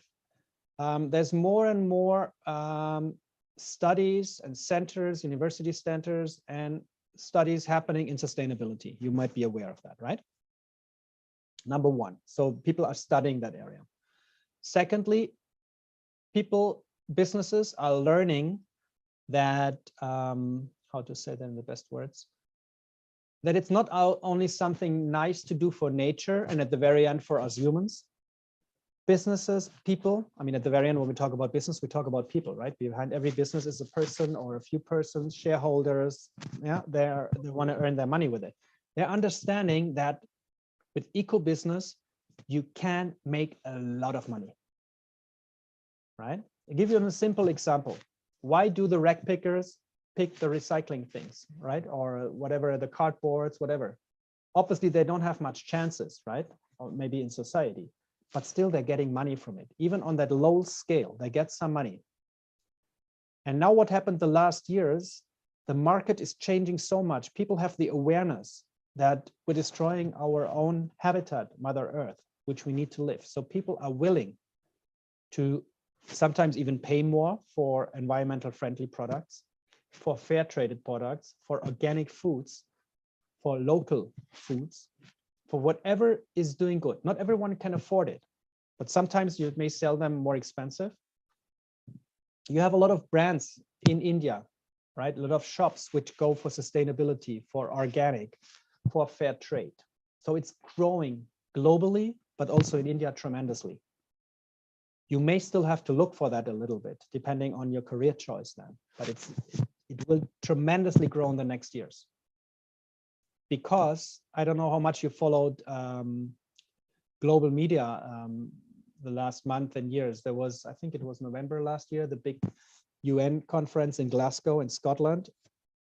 And we're setting globally a lot of measurements on the sustainability goals, right? I don't know how much you have heard of that or digged into that, but the countries globally, and also looking at India, they're setting the goals, but we're not by far not doing enough to reach these goals. And if we fail in reaching these sustainability goals, we will miserably at some point die in this planet. So businesses have to adapt. Businesses have to set up. And it will be very dynamic in the next years, I can assure you. Does it answer a little bit your question? Thank you, sir. Check with Darshan. I mean, he knows obviously the Indian market much better than I can do. I will never know the Indian market much better, but get knowledge from people who are very, very rooted in the Indian market. Get career counselors on that. They can guide you in whichever way you find most suitable for you. That's very important in that area, because it's so easy, I think, you know, like I talk a bit in stereotypes. It's so easy to go into the mainstream work, engineering, IT, which is India very famous for, right? It's very settled, a very clear path. But now when you go towards sustainability, environmental sciences, all these things, the paths are not that trodden but they are there. You just may need sometimes a little bit guidance from someone who opens you the doors. Yeah. Any other questions? So a question from our intern that how we as a student help in reducing plastic pollution. The biggest thing for you is start with yourself. I gave you a lot of ideas in there, and it might be smart to go through the presentation again, because I gave you a lot of content. And maybe write down a few things you really want to implement for yourself. Yeah, things you can start easily. Sometimes it's better to make easy goals rather than the very difficult ones, and try to really implement them from now onwards, from today, right? So you start with yourself, and you can't believe how much impact you have on your friends and family, maybe university, people you rather know, starting with that, right? When you implement change, it has called a ripple effect, right? You're kind of an ambassador, you're a motivator for others. So that's number one. You start implementing small things. Then give you an example. When you, at some point are there, you may be able to afford, or depending on the price situation, you want to buy organic food. Just a stupid example, right? But your general store doesn't offer organic food. By the way, organic doesn't need to be more expensive. Sometimes it is, but it's not necessarily, right? At some point you can tell, just in this example, You can tell your local shop owner, hey, I would like to buy organic rice. I would like to buy organic lentils. Why don't you provide them? You're the first person maybe tell them, but more people may come, right? So you can change the offer in shops by that. Another thing I showed you at the end, when you do group activities like what you're doing now already, you change because you educate yourself. You do something in your free time. You can do like bigger things, bring awareness to other people, right? But usually, again, the change, the easiest change is starting with yourself. That's how any change starts. The rest follows. The work has to be done by yourself. And then the more people do that work for themselves, the more it spreads around. And don't forget, even if you think you're only one person, but you may remember, look at this slide. That speaks all, right? There's so many people who don't go to elections, right? They all think the same, but at some point you have only 60% of the population go into elections. We all have we're powerful, right? And we have a ripple effect. So every purchasing, every investment choice you do, every small thing you buy daily, if it's a Tetra Pak, whatever, a hard plastic, something to drink, or you choose to buy a fresh juice, which may cost 10 rupees more, right? But it's more healthy and less plastic waste. Even that makes an impact. And the small things add up to a lot of things. Yeah? Now, what to motivate you all, make small changes. Rather go for the small changes and maybe also check what you want to implement and control afterwards. Maybe after a few weeks, think, what have I done now? Because sometimes it's easy to fall back to old patterns, right? See what you could do and what not. Sir, I have a question. Sure. So how can we destroy plastic without pollution? You mean destroy in terms of that you don't need it anymore? And then what to do? So I need to destroy only pollution. Yeah, but you mean you cannot reuse or recycle the plastic anymore? So it's really the last option, you want to destroy it. Is that what you're asking? Yes, sir. Okay. I mean, the answer starts again with what I said earlier. Ideally, there is, I would hope you find a way not to destroy it. But if you tried everything, recycling and all the things, right? And upcycling or reusing, if you made a check mark all there, it really cannot be done separately. The last thing is really destruction. Okay, sir. Then, yeah, if that's really your last choice, because destruction is really the very last choice, then it depends what you have available, right? Incineration, I mean, you may remember, I'll show you the chart again. What happens usually to waste which cannot be recycled, reused, or whatever, right? You have usually two things. Either it's dumped somewhere. That's what happens majority of places. But there you have the problem. At some point, this landfill goes into the groundwater. So I would surely not say do that. But very often you have no control, right? So you don't know what ends up. If you have the choice, the preferable option to really destroy plastic, I would go for this model, incineration. It's incineration, I didn't explain it too much earlier. It's like the same as burning here, but incineration is going in very, very, very high temperatures. Like it's 1000, 1200 degrees. And by that burning with that high temperature, the toxins of whatever you burn, in this case plastic, are reduced to a bare minimum. So the best way, if you want to get rid of something, is use an incinerator. But again, where do you have that? That's a big question, right? So depending on the community where you're living, maybe your university has one, check with Darshan. He may know where you have incinerators. Maybe the municipality has a system already in place.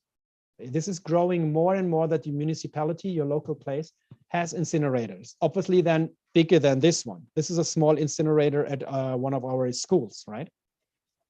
But don't burn it like this. If you burn it open, what many people do, you probably know the smell. the smell is already so toxic.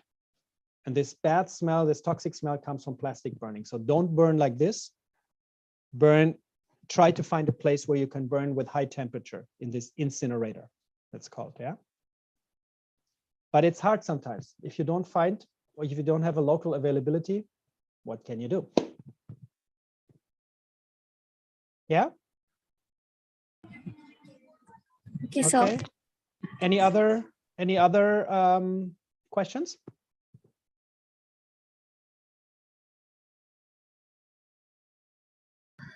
so how to convey the peoples to stop using the plastic?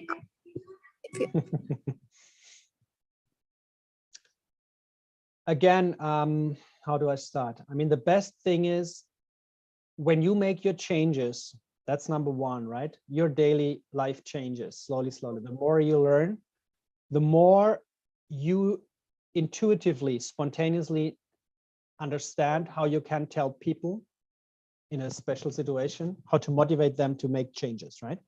So you will find that somehow spontaneously, intuitively. But once you're on that path and that process to make your own changes and your daily growing, I find the easiest ways to convince people, from my perspective, are two. Is money. When something is more costly, right? People make changes. But how can you do that with plastic?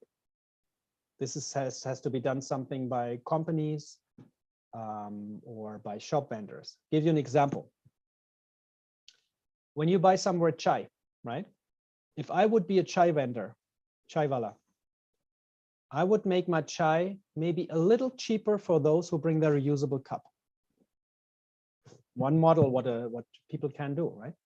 For those who need a disposable paper cup, which has a little bit plastic coating, it's not only costing maybe 1 rupee per cup for the chai vendor, but they're also destroying nature.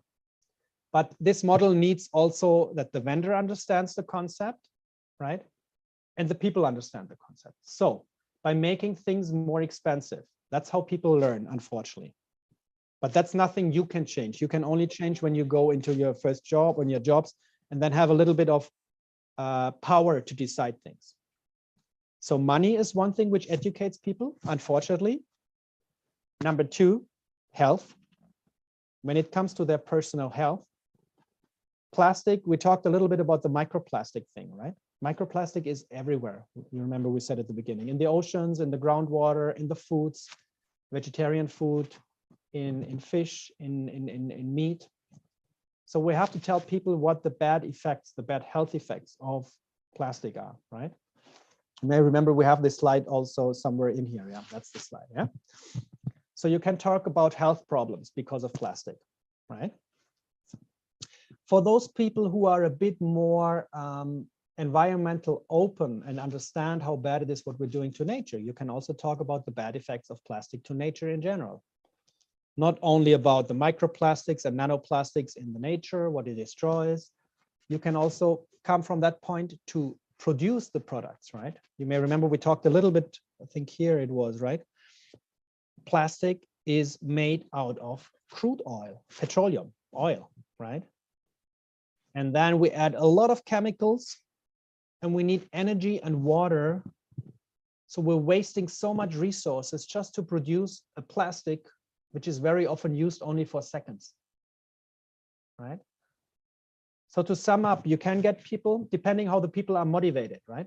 There's not one size fits all, we say, like there's not one solution.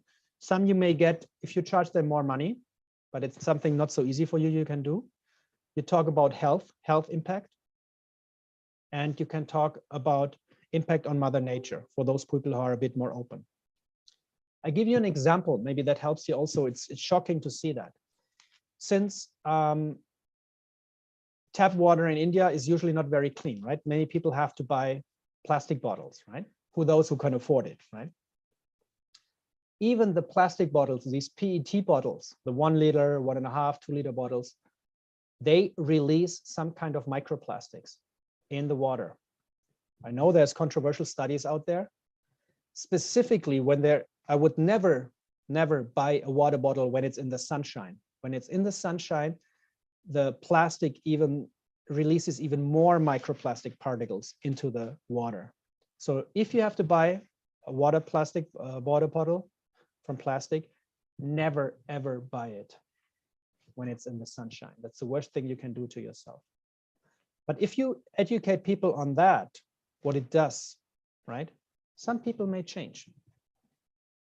But this comes also slowly, slowly. The more you learn, the more you change, the better you motivate others to change. And I can tell you, my parents, when I'm in Germany, they changed a lot over the last years. How did they change? Because I changed. So your change is basically creating change in your ecosystem, in your surroundings, in your family and friends, in your university. You're the biggest asset, I would like to say. Any further questions? Thank you, sir. Sure. I see there's something in the chat. I haven't even seen that. Sir, can India depends only on organic without? It's a good question. So someone, Priti Sharan, was asking, can India depend only on organic farming without using chemical fertilizers? It's not an easy one to answer that. The tricky thing is changing from pesticide fertilizer or chemical fertilizer based to organic farming can create a little bit, how do you say, downsizing in the yield for the first year or years, depending also to which kind of organic farming model you go, right? There's many different farming models also, I would like to say, and I'm not a specialist in that. I have very general knowledge on that. So it may be tricky, especially if everyone does it at once, right? That's the other thing. But you see, there is positive examples in Sikkim, in India. I think Bhutan, your neighboring countries, has done it. Now you can say, okay, they're not the overpopulated states. And if you go to Uttar Pradesh or, you know, Mumbai region, whatever, obviously there's different challenges. But I would say it's still possible, but it needs to have proper planning. And the question is, if we're not doing it, what happens to the future of our soil? I don't know, does anyone know, what's his name? He became very famous in India and outside the world. Does any one of you know Satguru? Have you heard of him? So, Sorry? Yes, sir. Okay, you heard of him. yes, sir. Okay, cool.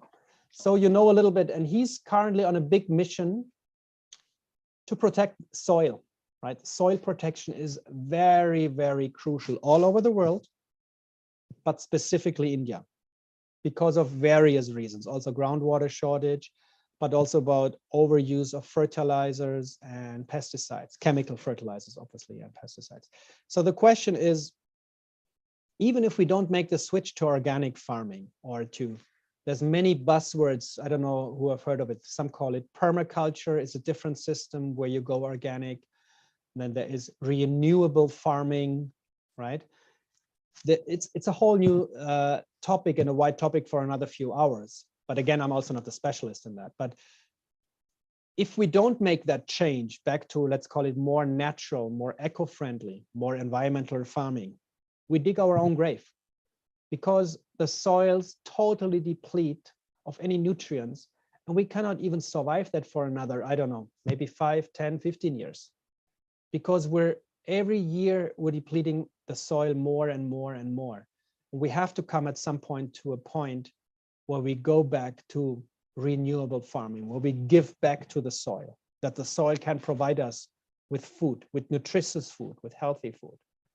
So it's not only the question, can we survive? Can India, with such a population, survive? It's only a question, if we don't do it, we won't survive for, I don't know, maybe it lasts 20 years. I cannot give you exact numbers. But also by that, by depleting soil, by using chemical fertilizers and all that, we're digging our own grave. Not short term, midterm only, in number of years. That's why Sadhguru, for example, went out on his mission to protect soil, to bring awareness to soil. because many people have not had the health of our soil on Mother Earth soil on the agenda yet, but it's so crucial. So in short, we have to make the switch sooner or later. It needs to be properly planned. And I know your governments are thinking about these things. How it can be the best possible way done, I don't have the answer, but it has to be done. Surely it has to be done. I hope it answers a little bit. Any other questions?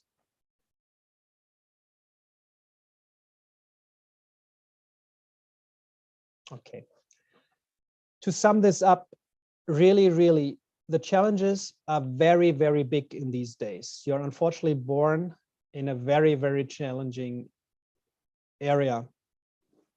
But you have also the potential and hopefully the motivation, that's why you're doing that service there in your organization, to change things. And the change usually starts with yourself. So don't be demotivated that you don't see the big change in society yet. Start from yourself. See how you're positively changing, and automatically your family, your neighborhood, your friends, they will change slowly. Sometimes too slow. Don't get angry, keep on going, keep on doing your path and do what you can and stay connected with like-minded people. That's maybe another big thing. And put yourself more and more, make conscious decisions where you feel you're right with, where it's possible. Sometimes you cannot. Sometimes you have to buy plastic. Sometimes you have to buy non-organic food, also depending on your money you have available, right? But do as good as you can. Bring as much as awareness as you can to any other people, but start with yourself. That's the best thing you can do all. And stay connected again and again with organizations like Darshan's organization, or I don't know, in your area where you're living, there's more and more organizations picking up where you can do some good service. And yeah, give back to society. That's most important. So again, if there's no more questions, you get this, as I said, you get the presentation, and feel free to reach out even after the session to me, send me a message, WhatsApp, Telegram, email, whatever. You even can call me on my German mobile, that's no problem. And yeah, thank you for your long patience. And last chance for a last question in the round, otherwise I would close it. For you guys, it's getting late now. It's, what is it, 6? Okay, you have 9:30 now, because we have 6 p.m. now in Germany. Okay, I wish you all good luck, and maybe we see each other again. Thank you, guys. So on the behalf of Darshan sir, we would like to thank you for joining us and sharing us your ideas, which means a lot for us, and it's help in our upcoming times. Very good. Thank you. Thank you. I'm happy if you can take a few things out. I hope you can find the time to click fast through the presentation again, because I know it was a lot. And I want to motivate you. I don't know if it was announced when my friend Vishak, I think he's giving on Wednesday the talk. If you can, join him as well. He brings in a very, very different perspective on sustainability and the spirituality. It's very, very interesting. I mean, if you have the time, join this as well. Very different angle. Yeah. Thank you so much, sir. Thank you all. Namah Shivaya, Namaste, Namaskar. And I go back to work. Thank you so much, sir. Thank you so much. Thank you. Bye-bye. Bye. Thank you, sir.